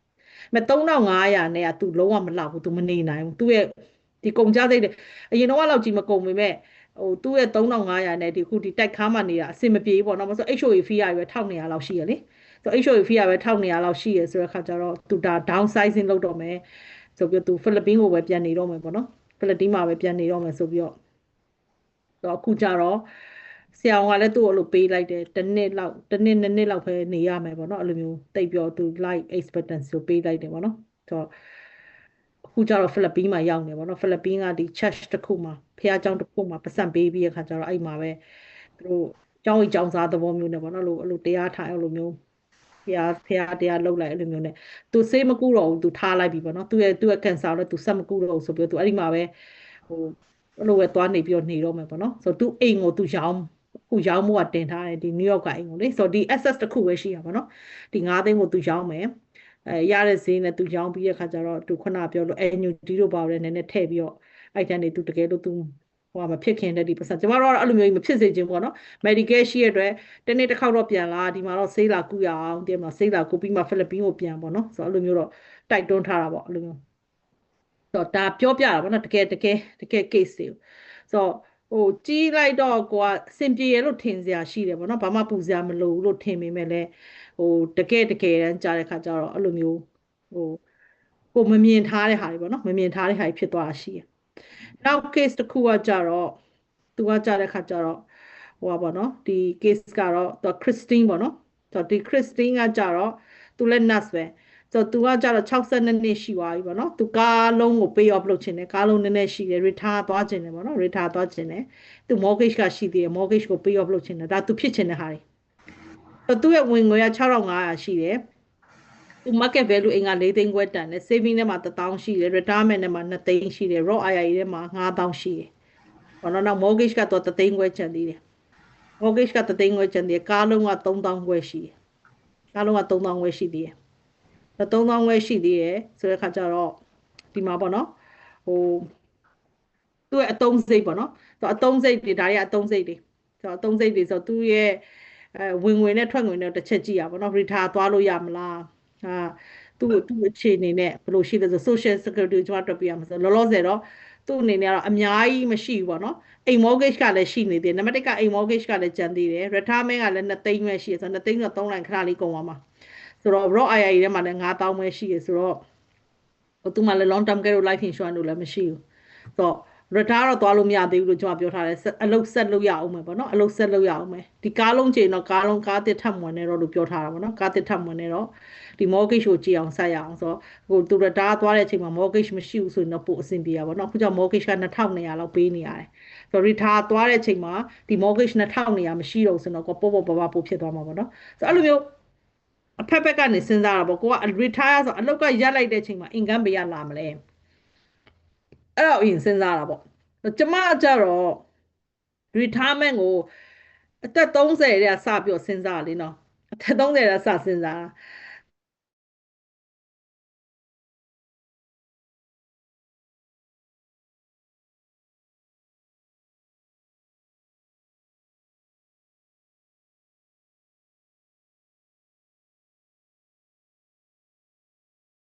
တက်နိုင်တယ်များဒီလိုအပ်ချက်တွေလည်းကိုကခြုံပြီးတဲ့ခါကျတော့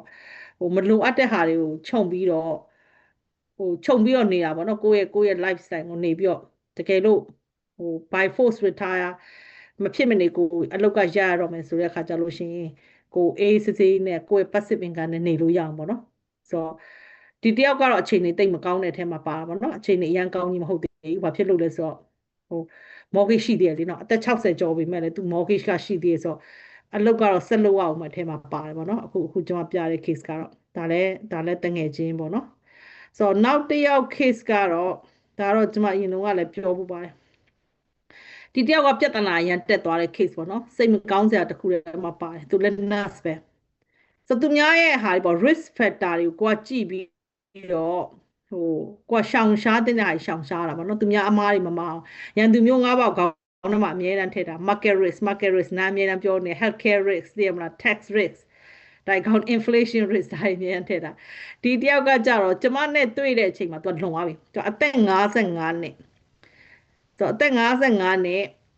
ကျမနဲ့တွေ့တဲ့အချိန်မှာသူဘာဖြစ်လဲဆိုတော့သူက IRS ကအကျွေးတွေရှိတယ်ဆိုတော့သူရဲ့မတွေ့ခင်အချိန်ပေါ့နော်မတွေ့ခင်အချိန်ကသူနဲ့ကျမနဲ့တွေ့တယ်ခဏလေး roughly တွေ့လိုက်တယ်အဲ့တကယ်ချင်းငါပါတီတစ်ခုမှာဆိုတော့သူက insurance ဝယ်မယ်ဆိုပြီးတော့ကျမ insurance ဝယ်မယ်ဆိုပြီးအခါကျတော့ပြောပြီးတော့အဲ့မှာသူ့ရဲ့ data တွေယူတယ်ပေါ့နော်သူဘာဖြစ်လဲဆိုတော့အကြောင်းမျိုးကြောင့်သူနဲ့ကျမနဲ့အဆက်အသွယ်ပြတ်သွားတယ်ဆိုတော့နောက်3နှစ်လောက်ကြာတော့အဆက်အသွယ်ပြတ်သွားတယ်ဆိုတော့သူ့ရဲ့ data တွေကယူပြီးသွားပြီနော်သူအခြေအနေကောင်းတယ်ပေါ့နော်သူကလည်းအပြိုကြီးပဲအဲ့တော့53နှစ်မှာတော့53နှစ်မှာတော့အခြေအနေနဲ့55နှစ်အခြေအနေနဲ့ပြောပြမယ်။တော့53နှစ်မှာတော့သူဖြစ်ချင်တာသူ့ရဲ့အိမ်ကို renovate လုပ်မယ်တဲ့သူ့ရဲ့အိမ်ကနည်းနည်းဟောင်းနေသူ kitchen တွေအကုန်လဲမယ်အကုန်လုံး driveway တွေသူလုပ်ချင်တာအများကြီးပဲ။နောက်ကားအသစ်စီးချင်တယ်ပေါ့နော်ဒါသူ့ရဲ့ dream ပေါ့နော်။အသက်50ကျော်နေကားအသစ်မစီးဘူးသေးဘူးဆိုတော့ကားအသစ်စီးချင်တယ်။ဒါသူ့ရဲ့ dream နောက် retirement သွားမယ်ပေါ့နော်။နောက်သူ long term care plan လုပ်မယ်။သူ mortgage ကို pay off လုပ်မယ်ပေါ့နော်ဒါသူဖြစ်ချင်တဲ့ဟာတွေ။သူ့ရဲ့အခြေအနေကိုကြည့်လိုက်ရအောင်။တနေ့မှာ income ကတော့9500ဝင်တယ်9500ဝင်တယ်သူ့အိမ်က value က9သိန်းရှိတယ်အိမ်တန်မိုးက9သိန်းရှိတယ် retirement ကောက်တယ်မှာ 401k မှာ9000ဝယ်ရှိတယ် saving နဲ့ checking မှာတော့ဒီလောက်မရှိဘူးဒါပေမဲ့သူ mortgage က3သိန်းပဲကျန်တော့တယ်အိမ်က9သိန်းတန်တယ် mortgage က3သိန်းပဲကျန်တော့တယ်ဆိုတော့တစ်လောက်သူပေးနေ1900ပဲပေးနေရတယ်ဆိုတော့သူ့ဝင်ငွေနဲ့ဟိုဟာနဲ့သူကလောက်တယ်သူ့ဝင်ငွေက9500ရှိတယ်ထွက်ငွေကဘယ်လောက်ရှိလဲ3650နော်3650ဆိုအဆင်ပြေလားဒီတယောက်က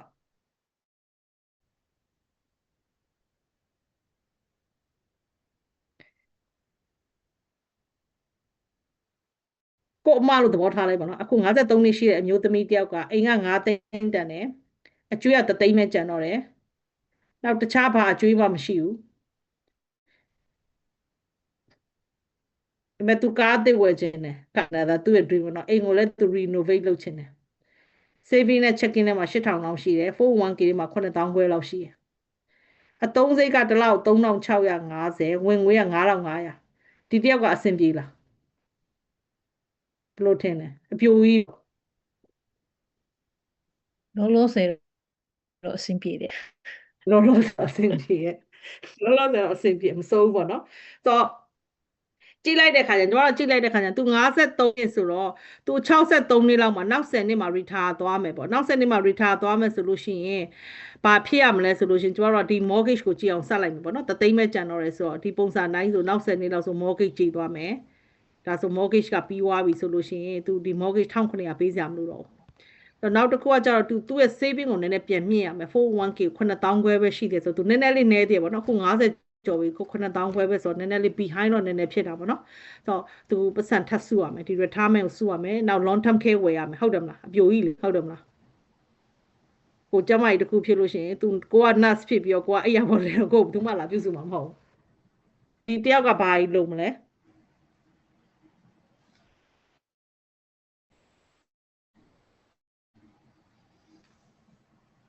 life insurance with long term care life insurance with long term care ပြီးတော့ကားဝယ်လို့တော့မဖြစ်သေးဘူးထင်တယ်အပြိုကြီးလေမတန်းဝယ်ကျိုကားအသစ်စီးခြင်းနဲ့သိရမလားကားတော့9000 6000တာ BMW လို့ပါစီးပလိုက်ခြင်းနဲ့သိရမလားသူ့ money expense တွေမှာ car payment တို့ car insurance တို့မရှိသေးဘူးကားအသစ်ဝယ် IP တွေထပ်ထွက်လာအောင်မဟုတ်ဘူးinflation နဲ့ဆိုတော့အဆင်မပြေသေးဘူးပြောသူ ပြင်းမယ်ကားဝင်မယ်ဆိုရင် plus တွေထပ်ထွက်လာဒါသူ့မှာကိုက net ဖြစ်နေတာ3000 5000ဟိုသူပိုတာ2000လောက်ပဲရှိရဒါပေမဲ့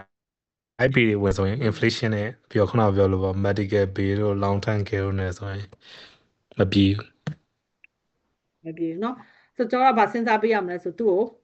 နံပါတ်1ကခုနလို long term care အရင်ဝယ်ထားရမယ်ဆိုတော့ကျမကြီးတစ်ခုဖြစ်ခဲ့လေ50ကျော်လေ53နှစ်ဆိုတာသိရမလား53နှစ်ဆိုစီချိုဖြစ်လာနိုင်တယ်သွေးတိုးဖြစ်လာနိုင်တယ်ဆိုတာ long term care ဝယ်ထားရမယ်ကလေးလည်းမရှိဘူးဆိုအပြိုကြီးဆို long term care ရင်ဝယ်ထားရမယ်ဝယ်ထားပြီးတော့သူ့ဆေးကိုနည်းနည်းလေးပြန်မြင့်ရမယ်ပေါ့နော်ဆေးပြုံနည်းနည်းလေးပြန်ကိုကလောလောဆယ်အကျွေးမရှိဘူးအကျွေးကအိမ်က mortgage က3သိန်းပဲရှိတော့အချိန်ကြီးကကောင်းပါတယ်သိရမလားဘာမှတခြားအကျွေး heavy မရှိဘူးပေါ့နော် heavy မရှိဘူးဆိုဒီပုံတိုင်းအတိုင်းမဲ့သူပုံမှန်လေးလှုပ်လုပ်မယ်ဟောပတ်စံနည်းနည်းစုမယ်ပေါ့နော်ပတ်စံဒီ retirement နဲ့မှနည်းနည်းပို့ထပ်ဖြည့်မယ်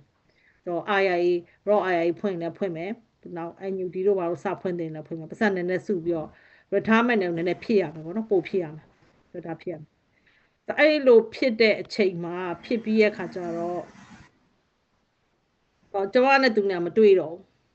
့ပြောနေတော့မှရှိတယ်သူကလည်း insurance ဝယ်မယ်အဲ့လိုမျိုး long term care ဝယ်မယ်အဲ့လိုမျိုးဖြစ်နေတော့မှရှိရဲ့အချိန်မှာ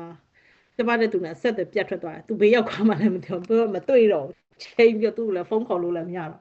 တော့မတွေ့တော့ခါကျပြန်တွေ့တဲ့အချိန်ကျတော့အိမ်မှာငုံငိုယိုယိုနိုင်မှာသူကလည်းကျွန်မကိုလိုက်ရှာနေတာနန်းရီလောက်ပါအောင်ဆိုပြီးပြဿနာအတွဲလိုက်တက်နေတဲ့အချိန်မှာကျမနဲ့တွေ့တဲ့အချိန်မှာသူဘာဖြစ်သွားလဲဆို IIS အကျိုးရ8000တင်တယ်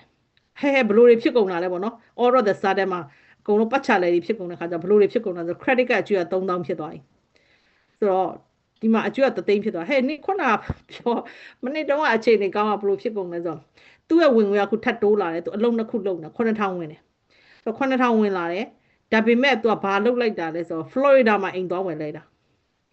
Florida မှာအိမ်တစ်လုံးသွားဝယ်လိုက်တာဒီ9သိန်းကိုတော့ refinance လုပ်ပြီးတဲ့ခါကျတော့ Florida အိမ်သွားဝယ်လိုက်တယ်ဆိုတော့9သိန်းက mortgage ကို4သိန်းထုတ်လိုက်တယ်ပထမ3သိန်းပဲရှိတော့3သိန်းထုတ်လိုက်တယ် mortgage နဲ့3သိန်းထုတ်ပြီး Florida မှာအိမ်တစ်လုံးသွားထပ်ဝယ်လိုက်တာဆိုတော့ mortgage က2ခုဖြစ်သွားတယ် New York ကအိမ်ကပြီးခဲ့တဲ့တုန်းကပေး1000ပေးတဲ့အိမ်ကနေပြီးအခု3500ဖြစ်သွားတယ် Florida အိမ်က2500ဖြစ်သွားတယ်အပြင်ကကြည့်ရင်တော့သူချမ်းသာတယ်ထင်မယ်အိမ်တစ်လုံးနဲ့ဟာတထေးပဲအိမ်တစ်လုံးရှိရ Florida မှာလည်းအိမ်တစ်လုံးရှိရသူက New York ကအိမ်ကို refinance လုပ်ပြီး3သိန်းလုပ်တဲ့အချိန်မှာ Florida အိမ်ကို3သိန်းခွဲတောင်းလိုက်တယ်ကျန်တဲ့3သိန်းခွဲအိမ်ပြင်နဲ့ကားအသစ်ဝယ်စီးတယ်ကား cash down ပေးပြီးကားအသစ်ဝယ်စီးလိုက်တယ်သူရဲ့ dream တွေအကုန်လုံးက true ဖြစ်သွားတယ်အိမ်ကလည်းပြင်ပြီးသားဖြစ်သွားတယ်ကားလည်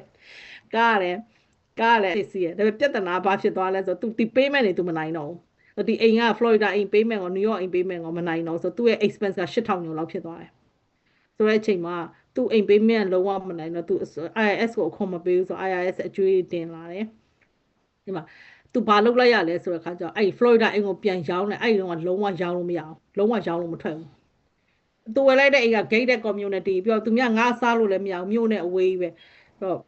့ဘလို့မှငားလို့လည်းမရအောင်ပြန်ရောက်တော့လည်းဘယ်သူမှဝယ်မဲ့လို့မရှိဘူးတချို့အဲ့လိုမျိုးအိမ်ဝယ်ဆိုတာ maintenance ခါတွေပါကြည့်ရလေနော်အဲ့လိုမျိုး maintenance တို့ပါတော့ဒါတွေက HOA fee တို့ပါဈေးကျစ်ဆိုတော့ဘယ်သူမှမဝယ်ချင်ဆိုနောက်ဆုံးသူအဲ့အိမ်ကို full close သဘောမျိုးသူလုပ်လိုက်တယ် focus လုပ်လိုက်တယ်ဘလို့မှမခံနိုင်တော့ဘူးဆိုတော့မဟုတ်လို့ရှိလို့ရှင်သူယူသွားလိမ့်မယ်ဆိုဒီ2500သူဘလို့မှမထမ်းနိုင်တော့ဘူးဆိုဒီ2500ဆိုဒီ New York ထားလိုက်တယ်ဆို New York ကအိမ်ကလည်းသူကလုံးထုတ်ချီလိုက်ထားတော့1900နေပေးမြန်3500ဖြစ်သွားတယ်အဲ့မှာအကြီးကျယ်တက်တာပေါ့နော်ခုနပြောတယ်ကျမရဲ့ risk ထဲမှာဆိုလို့ရှင်ဒါ retire တာမသွားသေးဘူးเนาะဘာ risk ဖြစ်သွားလဲဆိုလို့ရှင်သူကတော့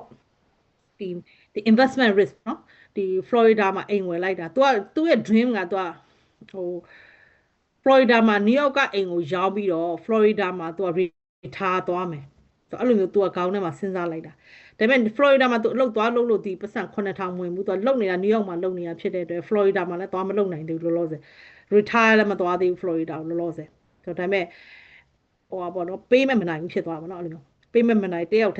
ထဲသမားဆိုတဲ့အခါကျတော့နည်းနည်းကိုယ့်ရဲ့ investment လုပ်တာအဲ့လိုမျိုးတွေဖြစ်သွားပြီးတော့အဲ့မှာအကျွေးတွေဆိုတော့ IIS အကျွေးကိုအရင်ဆုံးကျွန်မရှင်းကူပေးရတာပေါ့နော်အဲ့တော့ဒီ IIS 8000ဘာဖြစ်လို့ IIS ကတကယ်လို့ဟိုဖြစ်တယ်သူ့ရဲ့ bank account တွေပါအကုန်လုံးပြန်လိုက်ပါလိမ့်နော်ဆိုတော့အဲ့လိုမျိုးဖြစ်တဲ့အချိန်ကြားတဲ့ခါကျတော့သူ့ရဲ့ 401k တဲ့ပတ်စံတွေလည်းသူအကုန်ထုတ်လိုက်ရတယ်ဘာမှမရှိတော့ 401k လည်း9000ကျော်လောက်ရှိရတယ်အကုန်ပျောက်ထွက်သွားပြီမရှိတော့ saving ထဲမှာ1500နည်းနည်းပဲရှိတော့တယ်ဆိုတော့အိမ်ကတော့နှလုံးရှိသွားတယ်ဒါပေမဲ့အဲ့အိမ်တလုံးကကျွန်တော်နဲ့တွေ့ပြီးသိမကြခင်မှာအိမ်ကလည်း focus ဆိုတော့ New York ကအိမ်တလုံးမှကျန်တော့တယ်ဆိုတော့ကျန်တဲ့ဟာမရှိတော့ဘူးနော် ခုနပြောကောင်းကြီးနေရနေပြီးကို investment choice တစ်ခုမှားသွားတဲ့အတွက်ဒါဒုက္ခရောက်သွားတာပေါ့နော်ခုနလို risk တစ်ခုသွားလှုပ်လိုက်တာပေါ့နော်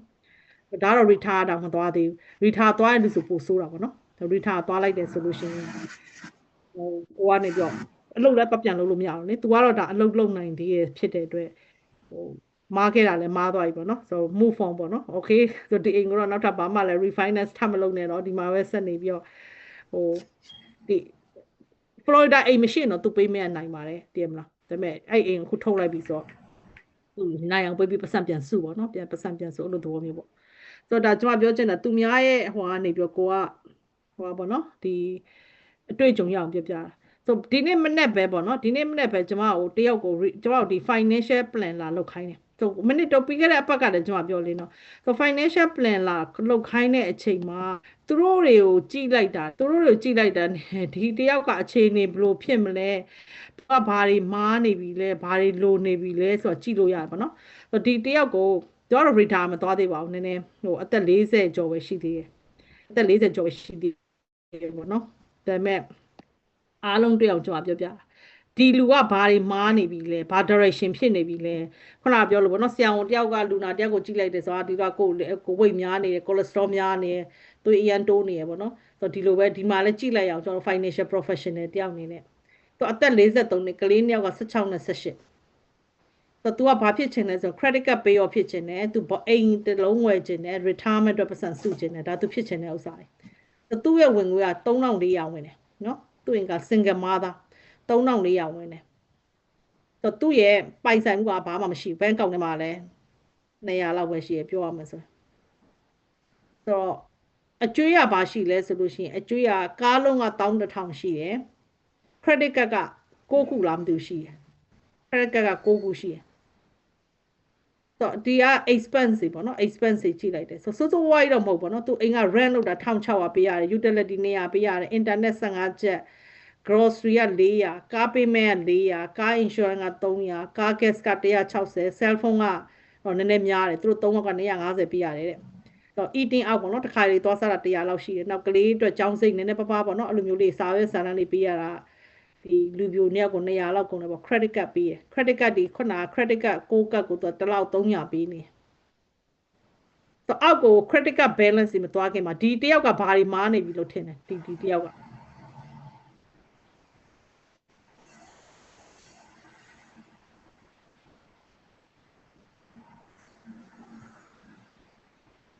ကိုပြီးတော့စဉ်းစားပေးအောင်ဘာမားနေလို့ထင်တယ်သူရဲ့ income က3400ရတယ်ပေါ့ကားနဲ့ပတ်သက်တဲ့ expense တွေအများများနေကား payment ကား insurance ကား maintenance အဲ့ဒါဘယ်လောက်လဲ160ဖြစ်သွားပြီရှစ်လေးတွေ30 25% လောက်ဖြစ်နေ 25% လောက်ကကားတွေဝင်နေဟုတ်နယူးယောက်မှာနေတာနယူးယောက်မှာနေမှာပန်ဆယ်ဗေးနီးယားမှာနေနယူးယောက်မှာပဲနယူးယောက်မှာ1600မရအောင်ဟုတ်သူ့ရဲ့ credit card တွေပေါ့နော်သူ့ရဲ့ credit card တွေဆိုကျွန်မကိုပြန်ပြောမမိပါဘူး credit card 6ကတ်ရှိရများတော့မများပါဘူးဒါပေမဲ့သူများတွေဟာကိုကြည့်ကြရလေ200 300 400 500 300 400 600 900အများဆုံးက2000ဆိုစုစုပေါင်း credit card balance က9600ရှိတယ်သူ့အနေနဲ့ကတော့များတာပေါ့နော်ဟိုကျွန်တော်တို့အနေနဲ့ကဒါများတယ်လို့မခေါ်ဘူးဒါပေမဲ့သူ့အနေနဲ့ကကျွန်တော်ဒါအများကြီးဆိုသူက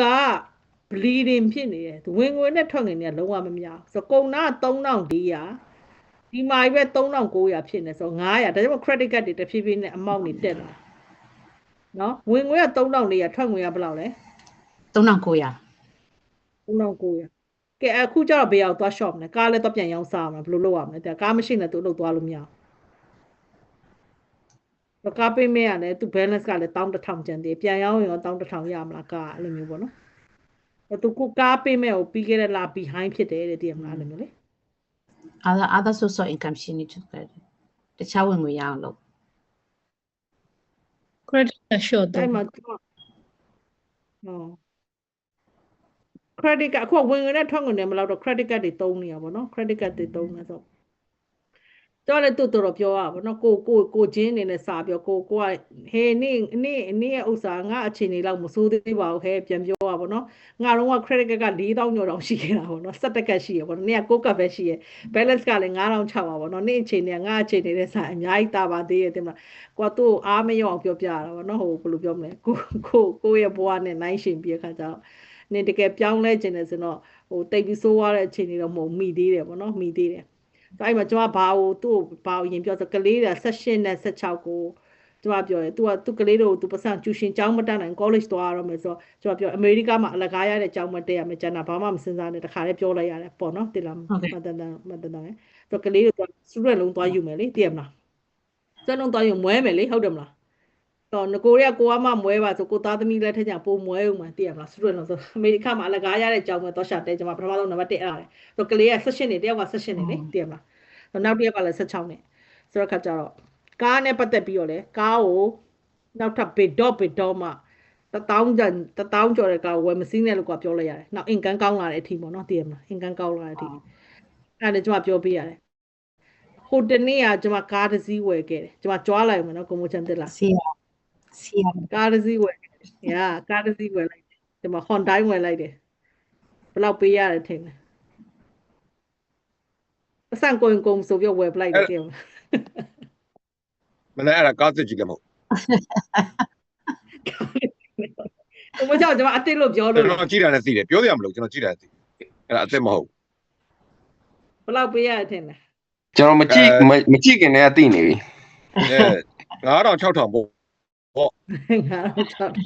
အရင် တော့ဒီ Honda ကတော့ mileage က6300နဲ့ဝယ်လာပေါ့နော်6300နဲ့ဝယ်လာတော့9500ပေးရတယ်ဆိုတော့လား ဟုတ်ပါဘူး 6000ကျွန်တော်ခမနာ6000 1000ကျော်လေးပဲကွာသွားတာ စစ်တော့မလို့ကျွန်တော်လည်းအဲ့ရစစ်ရမယ်လို့အားနာလို့မစစ်တယ်စစ်မလို့စဉ်းစားလိုက်သေး9500လို့9000ဆိုသူ mileage ကနဲပါသေးရပေါ့နော်6300ပဲရှိသေးတယ် သိန်းအောင်ပြည့်သေးဘူး အတင်းကြီးခွာစစ်နေရိုက်ထုတ်တော့မှဆိုပြီးတော့အဲ့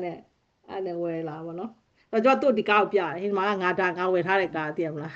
သူ့အင်ကန်နဲ့ကျွန်မအင်ကန်နဲ့တခြားစီသိရမလားဒါငါစီးမဲ့ကားနင်းကားနောက်1000ကျော်တဲ့ကားဘယ်တော့မှမဝင်နဲ့တခါလည်းပြောလိုက်ရတယ်သိရမလား forget it ပြီးကားပေးမဲ့ကား insurance က400ဖြစ်နေလေကား payment နဲ့ ကားကွာ payment နဲ့သွားတဲ့ခါကျတော့ဟိုပါပေးရလေသိရမလားဘယ်လိုပြောမလဲဒီကားရဲ့ဟိုပါ insurance မှာပို့ဈေးကြီးရလေဟုတ်တယ်မလားတော့ insurance ကခုနမတန်းတန်းပြောလို့ကား insurance က300ကား payment က400ဆိုရတဲ့ဝင်ငွေက3000နေရဆိုဘလို့လို့ပြောပတ်ချလဲရိုက်နေတယ်မလားတော့အဲ့မှာပေါ့နော်ကိုယ့်ရဲ့ဒီဝင်ငွေထွက်ငွေကိုခုနပြောလို့ဆိုအခုကဒီစီထားလိုက်တော့ဆိုသူအခုပတ်စံပို့ရှာတဲ့အလုပ်ကလည်းလုပ်ချင်တာလောလောဆယ်ဘာမှလုပ်လို့မရအောင်ဆိုကျန်တဲ့ဟာတွေတော့ကားတော့ဒီကား11000ကြီးဝယ်တော့နောက်ထပ်ထပ်မွေနေတော့ဗောနော်ဒါပဲရှိရပါတော့ထပ်မွေတော့ပဲနဲ့ဆိုလူတွေကိုကြိလိုက်တာနဲ့မဖြစ်သေးတဲ့ဟာကိုလည်းကွာလေကြိုပြီးတော့တားရတာဗောနော်ကိုနေတလားဒီနေ့ကလေးက session နဲ့ဘာလုပ်မလဲဆိုတခါလေးတမ်းပြီးမေးလိုက်ရတယ်အဲသူလုံးချိခိုင်းမယ်အဲ့မှာကျွန်မထပ်တာတယ် no နေဘာလုံးမှလည်းမချိနဲ့ဘာမှလည်းကိုဆိုင်နဲ့သွားမထိုးနဲ့သိရမလားဘာလုံးမှမချိနဲ့ session ကလေးအမေရိကမှာကျောင်းတွေအများကြီးရှိတယ်အလကားရတဲ့ကျောင်းမှာရှာတက်ရမယ်ဒါပဲသိရမလားကုန်ကြcommunity college ပဲဖြစ်ဖြစ်ဘာ college ပဲဖြစ်ဖြစ်တော်ရဆိုကြိုက်တဲ့တော်တဲ့ကလေးကဘေးနေရာမှာပဲဖြစ်ဖြစ်တော်တယ်ကိစ္စမရှိဘူး။ဒါအိမ်မှာဒါမဟုတ်လို့ရှင် तू အကျွေးရနေအကျွေးထပ်ပြီးမယ်လေဆိုအိမ်ဝယ်ဘဝအဝေးကြီးပဲရှိသေးတယ် forget တယ်သိရမလား။အိမ်ဝယ်ဘဝလောလောဆယ်ကောင်းနေမှာမစဉ်းစားနဲ့ retirement ဆိုတာလည်း forget တယ်သိရမလား။ retirement လည်းစဉ်းစားလို့ဆိုလောလောဆယ် तू ပတ်စံအများကြီးပို့ရှာရမယ်ပတ်စံပို့ရှာရမယ်ကိုယ့်ရဲ့ direction ကိုပြောင်းရမယ်သိရမလားဒီတစ်လောက်3400နဲ့တော့အမေရိကမှာဘလို့မှအလုပ်မရှိဘူးသိရမလား53နဲ့ပဲရှိရ single mother ဆိုယောက်ျားရှာခိုင်းလို့ရသေးအပေါ်ဝင်ယောက်ျားပါလှုပ်ကျွေးနေရတာပြဿနာရှိယောက်ျားခုန sugar daddy လို့ပြောတော့မှာပြောလားဘာလို့လဲရှာနေရပဲလို့ sugar daddy လို့ sugar daddy ဟုတ်တယ်မနေ့ sugar daddy ရထားပြီလားပါကိုစန်းတရားလုံးရတာ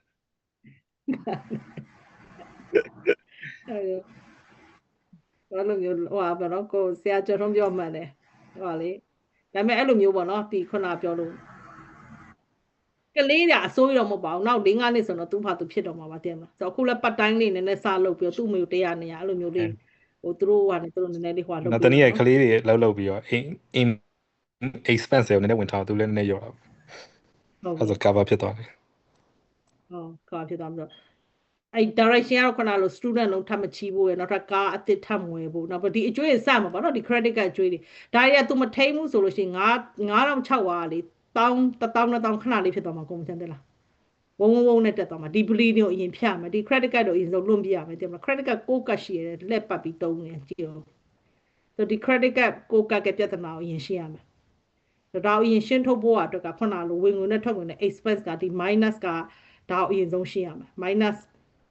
ပြန်ညှိရမယ် minus 900ဘေးကနေပြီးထွက်လာနိုင်မလဲတော့အကောင့်စောတော့ကလေးတွေပတ်တိုင်းအလုပ်နည်းနည်းသွားလို့ပြီးသူ့ကူပေးလို့ရမယ်သူကလည်းနည်းနည်းထပ်ရှာလို့ရမယ်အပိုးငွေထပ်ရှာပြီးအခါကျတော့ဒီ debt management အရင်လုပ်ရမယ်ပေါ့နော်ဆိုဒီ credit card ရှစ်ကပ်ပေးကြည့်သွားတယ်ဆိုလို့ရှင်တော့နည်းနည်းလေးပြန်ပြီး on track ပြန်ဖြစ်လာမှာပေါ့နော်ပြန် workshop number 2တက်ရမယ် workshop number 2တက်ရမယ် workshop number 2 exactly အဲ့နဲ့ workshop number 2တခါတဲ့ business ဆိုကျွန်တော်တို့ပြောလိုက်ရတယ်ကျွန်မဒီသူ့ရဲ့ credit card တွေကိုဒီလောက်ကျွန်မ balance လောက်ပဲယူထားတာအသေးစိတ်မသွားသေးဘူးဘေးကအတိုးက 24% နေပါအဲ့ဒီမသွားသေးကျွန်မ workshop number 2ကိုအရင်သွားတက်ဆို registration လုပ်ပေးလိုက်ရတယ်ကိုမလား we going to talk about it after you attend the workshop number 2ပေါ့နော်သိရမလားတော့ကိုအဲ့ဟိုကပြောတာ exactly ပေါ့နော်ကိုက now you know the drill already what we should give the advice ပေါ့နော်ဆိုကျွန်မလည်းအဲ့တိုင်းပဲ workshop number 2တက်ပြီးရင်သူနဲ့ကျွန်မနဲ့ပြန်ချိန်ထားတယ်သိရမလားဆိုရှေ့တစ်ပတ်ထဲမှာသူ workshop number 2တက်ခိုင်းပြီပေါ့နော်ဆိုတော့ဟုတ်ပြီပေါ့နော်ဆိုတော့နောက်မှတကယ်ဟိုတခြား case တွေကျွန်မ statement တွေအများကြီးထုတ်ထားတယ်နောက်မှပြန်ပြမလို့ခုတော့အချိန်မရှိတော့ဒီမှာပဲရက်လိုက်မယ်နောက်ဒီဟိုပါပေါ့နော်ဒီတစ်ပတ် Sunday မှာအခုလာမယ့် Sunday မှာကျွန်တော် Texas မှာရှိမယ် Texas မှာ Austin မှာ presentation လုပ်မယ်ကိုသိန်းနေလို့မြို့မှာပေါ့နော်ဆိုတော့ကိုသိန်းတွေကဥဆောင်ပြီးတော့လုပ်တယ်ဥဆောင်ပြီးလို့တော့ကျွန်မကိုသိန်းတွေနွားတွေနင်းတွေသွားကြည့်မယ်အမွေသွားခွဲခိုင်းမယ်ပုံမှန်ချမ်းပြောဟုတ်လားဗျ တာကီနဲ့တဲမယ်တာကီနဲ့သူတယောက်ပဲကြည်ပွားချမ်းသာနေလို့မဖြစ်ဘူးလေ အမွေခွဲတယ်ဆိုတော့ကျွန်တော်နာမည်လည်းထည့်ထားလိုက် ပုံမှန်ချမ်းမြင်းဘယ်နှကောင်ယူမှာလဲ ရတယ်ကျက်တော့ပေးစိတ်နာရှိသလား Texas ကိုသွားမယ်နောက်ပြီးတော့ဟိုပါပေါ့နော်ဒီလာမယ့် Sunday မှာ Trust America Company ကကျမတို့ဒီ Sunday ဖွဲ့ကိုလာ train ပေးမယ်တဲ့ကိုမချမ်းတက်လား good Vice President ကိုယ်တိုင်လာပြီးတော့ train ပေးမယ်တက်လားနော် excited ဆို Vice President ကိုယ်တိုင်လာပြီး train တော့မေးခွန်းလုံးဝမမေးနဲ့နော်တက်လားမေးခွန်းတက်နိုင်မမေး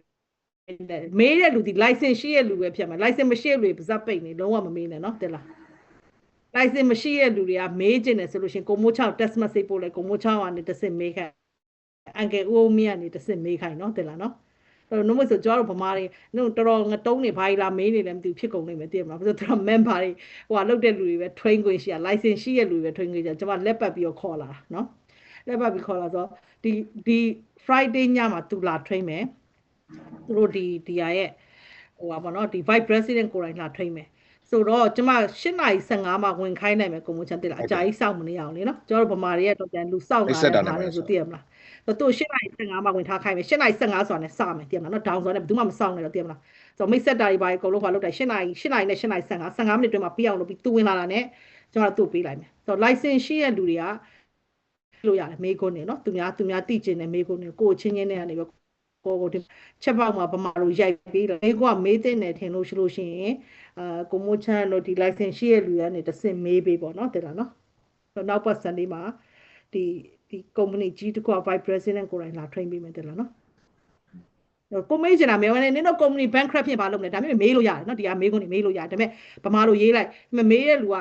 ဒီ license ရှိတဲ့လူကိုပဲမေးခိုင်းပါနော်တစ်စင်မေးခိုင်းပါနော်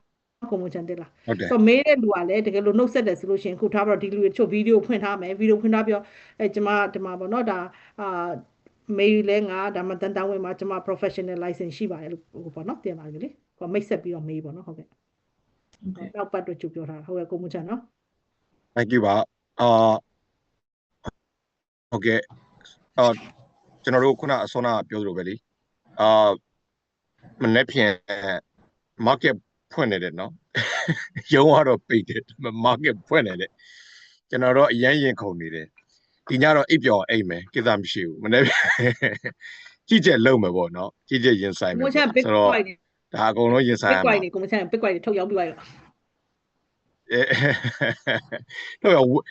ဒီထက်ကြတာကိုစောင့်ပြီးတော့မှလုံးဝကြသွားပြီဆိုမှဝယ်ခြင်းတဲ့လူပတ်စံအပိုးရှိတဲ့လူတွေဝယ်ခြင်းသမားဆိုရင်ဝယ်ဖို့မပြောဘူးပေါ့ဒါပေမဲ့ပြောချင်တာဒါ Warren Buffett ရဲ့နီးလန်းအရာဆိုလို့ရှင်တော့ကြတဲ့အချိန်ကိုစောင့်ပြီးဝယ်ကြတယ်ဆိုတော့ဒါပေမဲ့ဒီကျွန်တော်ကတော့ crypto မှာလုံးဝမယုံကြည်ဘူးเนาะဘာကြောင့်ဆိုအစိုးရရဲ့ guideline မရှိဘူးဘယ်သူမှလည်း control လုပ်လို့မရတဲ့တပြိုင်နက်တည်းမှာလည်းလေဒီတာဝန်ခံမှုတာဝန်ယူမှုမရှိတော့လေဒါပေမဲ့ခုနပြောတဲ့ stock market ဘာညာဆိုတော့ကျွန်တော်ပြောချင်တာကျွန်တော်တို့ finance မှာတော့အလုံးမသိတဲ့လူတွေသိအောင်เนาะကျွန်တော်တို့ diversify ဆိုစကားလုံးအမြဲတမ်းသုံးတယ်ဒါကဘယ်နေရာသွားမှန်တယ်เนาะဆိုတာကိုပတ်စံရှိသမျှပတ်စံကိုတနေရာထဲမှာပြုံပြီးတော့မထည့်သင့်ဘူးဆိုတာအဲ့ဒါမိုက်တာပဲအဲ့ဒါလူမိုက်တို့မျိုးရိုးပဲတပြိုင်နဲ့တနေရာထဲမှာပဲပြုံထည့်မိုက်တာပဲဆိုတော့ပတ်စံခွဲထည့်ရတယ်ဆိုတဲ့အပိုင်းပေါ့เนาะအဲ့ဒီမှာမှတကယ်ကိုပိုရှန်တဲ့ပတ်စံလေးပဲကိုကတကယ်ကိုမိုက်နိုင်တဲ့ပတ်စံတကယ်ကိုအရှုံးခံနိုင်တဲ့ပတ်စံလေးပဲဒီပတ်စံရှုံးသွားလဲငါပြဿနာမရှိပါဘူးကွာဆိုတဲ့ဟာမျိုးကိုပဲကြိုက်တာကိုလုပ်ချင်တာလို့ stock market crypto ကြိုက်တာဟုတ်သဘောဒါပေမဲ့အရေးကြီးတာစီအရေးကြီးတာခုနမနန်းပြောခဲ့တဲ့ဟာဆိုတောက်လျှောက်အရေးကြီးတဲ့ကိစ္စတွေเนาะအဲ့ဒါတွေကိုတော့အချိန်မျိုးမနေ့ဖြန်တစ်ပတ်ခါအာရှတိုက်မှာဖြစ်နေပြီเนาะအာရှတိုက်မှာအရှိချမ်းမှာဖြစ်နေဥရောပမှာလည်း close ဆိုမပြောတတ်ဘူးမိုးလင်းတော့မယ်ဆိုတော့ဘာတွေကြုံတွေ့ရမလဲကျွန်တော်လည်းမသိဘူးကျွန်တော်တို့လည်းဘယ်သူမှမသိဘူးဒါပေမဲ့လို့ကြုံတွေ့ရတော့เนาะဆိုတော့အဲ့အတွက်ကြောင့်ဒါပေါ့နော်ဒီ Trans America လာပြီးတော့နောက်ပတ်မှာကျွန်တော်ပြီးခဲ့တဲ့ဘက်ကပြောခဲ့ရှင် bond နေကြောင်းကျွန်တော်တစ်ချက်ရှင်းပြပေးမယ်ဆိုတော့ပေါ့နော်အဲ့တက်ပြီးတော့နောက်တစ်ပတ်ဒီလာမဲ့တစ်ပတ်တော့မဟုတ်နောက် following တစ်ပတ်မှာရှင်းပြပေးမယ်တိလားနော်ဒီ treasury bond တွေဒီအစိုးရဒီ treasury bond တွေကဒီ government federal government American ဆိုရ treasury bond တွေ rating တွေဘယ်လောက်ရှိလဲနောက်ပေါ့ tip ဆိုတာပါလဲ tip ကဒီ bond တွေပေါ့နော်9နှစ်10နှစ်ဒါ American ဆိုရမှာဝယ်လို့ရတဲ့ bond တွေနှစ်20နှစ်30တိဝယ်လို့ရတယ်ဆိုနှစ်30ဝယ်မယ်ဆိုကိုမချအတိုးကဘယ်လောက်ရမလဲခုလက်ရှိမှာ 2.39% နော်နောက်တစ်ခါ Federal Reserve Rate တွေကြောင်းရှင်းပြပေးမယ် Fed Fund Rate ဆိုတာပါလဲ Federal Reserve Target Rate Prime Rate ဆိုတာပါလဲနောက် Municipal Bond တွေပေါ့နော် Municipal Bond တွေဒါ rate တွေဆိုတော့တချို့ bond တွေကကျတော့ 2.36% တို့ 2.29% တို့ 2.85% တို့ဒီ Municipal Bond တွေနဲ့ပတ်သက်ပြီးတစ်ချက်ပြောပြပေးနောက် Corporate Bond တွေကြောင်းကျွန်မတစ်ချက်ပြပေးမယ်ဒါတော့ Corporate Bond ဒီ corporation နဲ့ထုတ်တဲ့ bond တွေပါရှိတယ်နောက်တစ်ခါကျတော့ဒီ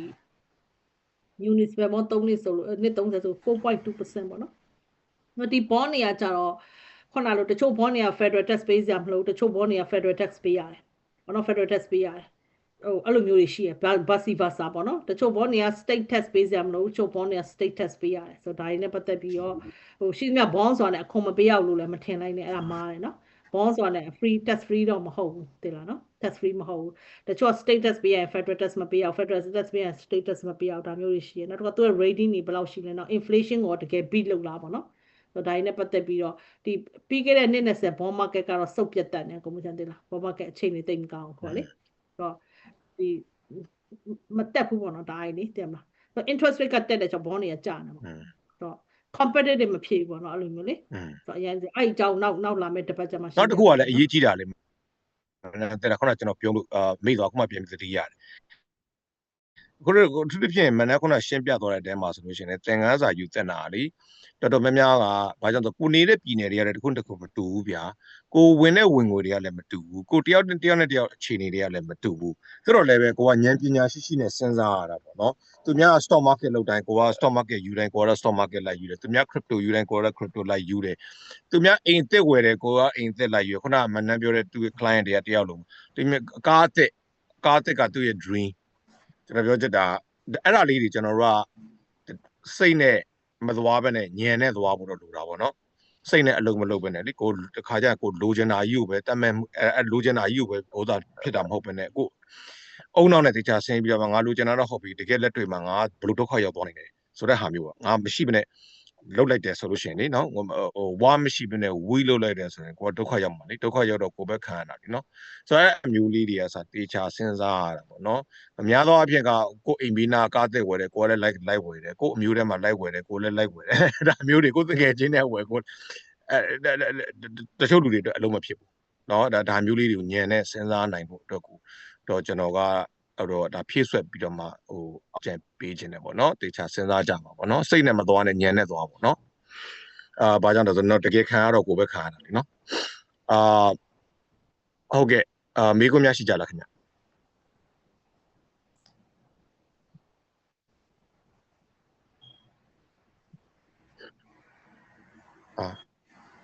ရှင်းပြတယ်ရန်ကောင်းသွားတယ်ဘယ်သူမှမိကုမရှိကြဘူးစဉ်းစားစရာတွေများသွားကြပြီ စဉ်းစားစရာတွေများသွားတယ် ဒီထားမဲ့တော့ကျမတို့ပြင်ဆင်ပြီးသားမှတန်တာကလေး3ယောက်ရှယ်တယောက်ကို2000ပေးရမယ်လို့ပြောထားတယ် ပြီးတာပဲ ဟုတ်တယ်အကောင့်ပဲ ဆိုတော့တိတ်ဟိုအဓိကလေကျွန်တော်တို့မကြပြလေးရှိတယ်ဒီဟိုစားပေါ့နော်tax ပေးရဘယ် product တွေမှာတော့ဘယ်မှာတော့ပတ်စံထည့်ရင်တော့ tax ကဘယ်လိုပေးရတယ်ဘယ်မှာတော့ပတ်စံထည့်လို့ရှင်တော့ tax တက်တာတယ်ဆိုတော့စင်းစရာစင်းတော့မဟုတ်ပါဘူးအဲ့ဒီ list ပေါ့နော် list ပေါ့အဲ့ဒီ America မှာတကယ်ရှိတဲ့ဒီ financial list လေးproduct list တွေပေါ့နော်အဲ့ဒါမျိုးကျွန်တော်မကြာခဏပြလေးရှိရเนาะဆိုတော့အဲ့ဒါလေးတွေပြန်ပြီးဒီရဖို့လိုလိမ့်မယ်ပြီးတော့ခုနပြောလို့မနက်ခုနပြောသွားသလိုပဲအဓိကကိုယ့်ရဲ့ပတ်စံကိုတန်ဖိုးရှိเนาะဟိုနောက်တကယ်ကိုအရှုံးတက်တာမဲ့အရှုံးနည်းမဲ့နေရာမျိုးတွေမှာအခွန်တက်တာပြီဆိုကြတဲ့ကွာဗျအနည်းဆုံး15%တက်တာသွားပြီကျွန်တော်ပြောချင်တာ15%တက်တာသွားပြီ100မှာ$15တက်တာဆိုနည်းတာမှမဟုတ်ပဲအနည်းဆုံးเนาะဒါအနည်းဆုံး15%တက်တာသွားပြီဆိုတော့အဲ့ဒါမျိုးကိုပြောချင်တာလေเนาะဆိုတော့ကျတော့အဲ့ဒါမျိုးတွေကိုကတေချာကိုစဉ်းစားဖို့လိုတာပေါ့เนาะတွက်ချက်ဖို့လိုတာเนาะဘာမှတကယ်တင်ချဆရာကြီးဖြစ်เสียလည်းမလိုဘူးဒီเนาะအခြေခံကြတွက်ချက်နိုင်တယ်ဆိုရင်အဆင်ပြေပြီပေါ့နော်ဒါအနာဂတ်အတွက်ကိုပြင်ဆင်နိုင်ဖို့ပေါ့နော်ဟုတ်ကဲ့ကိုမရှိကြဘူးဆိုတော့လေ9:45ရှိပါပြီကျွန်တော်တို့နောက်တစ်ပတ်ကခုနပြောလို့ပဲဒီ Transamerica ဆိုတဲ့တကယ်ကုမ္ပဏီအကြီးဆုံးထဲမှာပါတယ်နော်American ကုမ္ပဏီဒါပေမဲ့ဥရောပပိုင်တာနော်ဥရောပပိုင်တာဆိုတော့အခြေအနေကကုမ္ပဏီရဲ့အခြေအနေကကောင်းတယ်ကျွန်တော်တို့လည်းလက်ရှိအဲ့ဒီကုမ္ပဏီနဲ့ဆက်ပြီးလုပ်နေတာတွေအများကြီးရှိတယ်ဆိုတော့ဟိုအဲ့ဒီကြတော့ကိုယ့်ရဲ့မိတ်ဆွေအမျိုးတကယ်ချင်းမိတ်ဆွေတွေမိသားစုဝင်တွေဝိုင်းဝန်းပြီးတော့ lesson ခံပြီးဖိတ်ကြပါနော်။ဘာတကယ်လဲသူတို့ဟုတ်ကဲ့ပြီးလို့ရပါတယ်ပြီးပါတို့လိုနန်းတယောက်နှစ်ယောက်ပဲရှာ 401k ဘယ်လိုပေးလို့ရလဲဟိုလေကိုကျွန်တော်ပြန်ခေါ်ပေးတယ်ဒီ 401k ကိုဝန်ထမ်းတယောက်နှစ်ယောက်ကိုဘယ်လို set up လုပ်လို့ရလဲဆိုတော့လေ solo 401k လုပ်လို့ရတယ်ကျွန်တော်ပြပြပေးမယ်တဲ့နော်ကျေးဇူးပဲမနိုင်ဟုတ်ကဲ့နောက်ဆိုတော့ H ကျတော့နောက်တစ်ပတ်အတွက်ကိုဝိုင်းဝန်းပြီးဖိတ်ပေးကြပါဦးကျွန်တော်တို့လည်းremind လုပ်ပါမယ်နော် flyer လေးထုတ်ပြီးတော့နော်ကြားတယ်မို့လေနော်အကုန်လုံးမျက်စိဖွင့်နားဆွင့်ပေးကြဖို့အားလုံးကိုကျေးဇူးတင်ပါတယ်ခင်ဗျ Good night နော်နှုတ်ဆက်ပါတယ်ဆရာကြီး Good night Thank you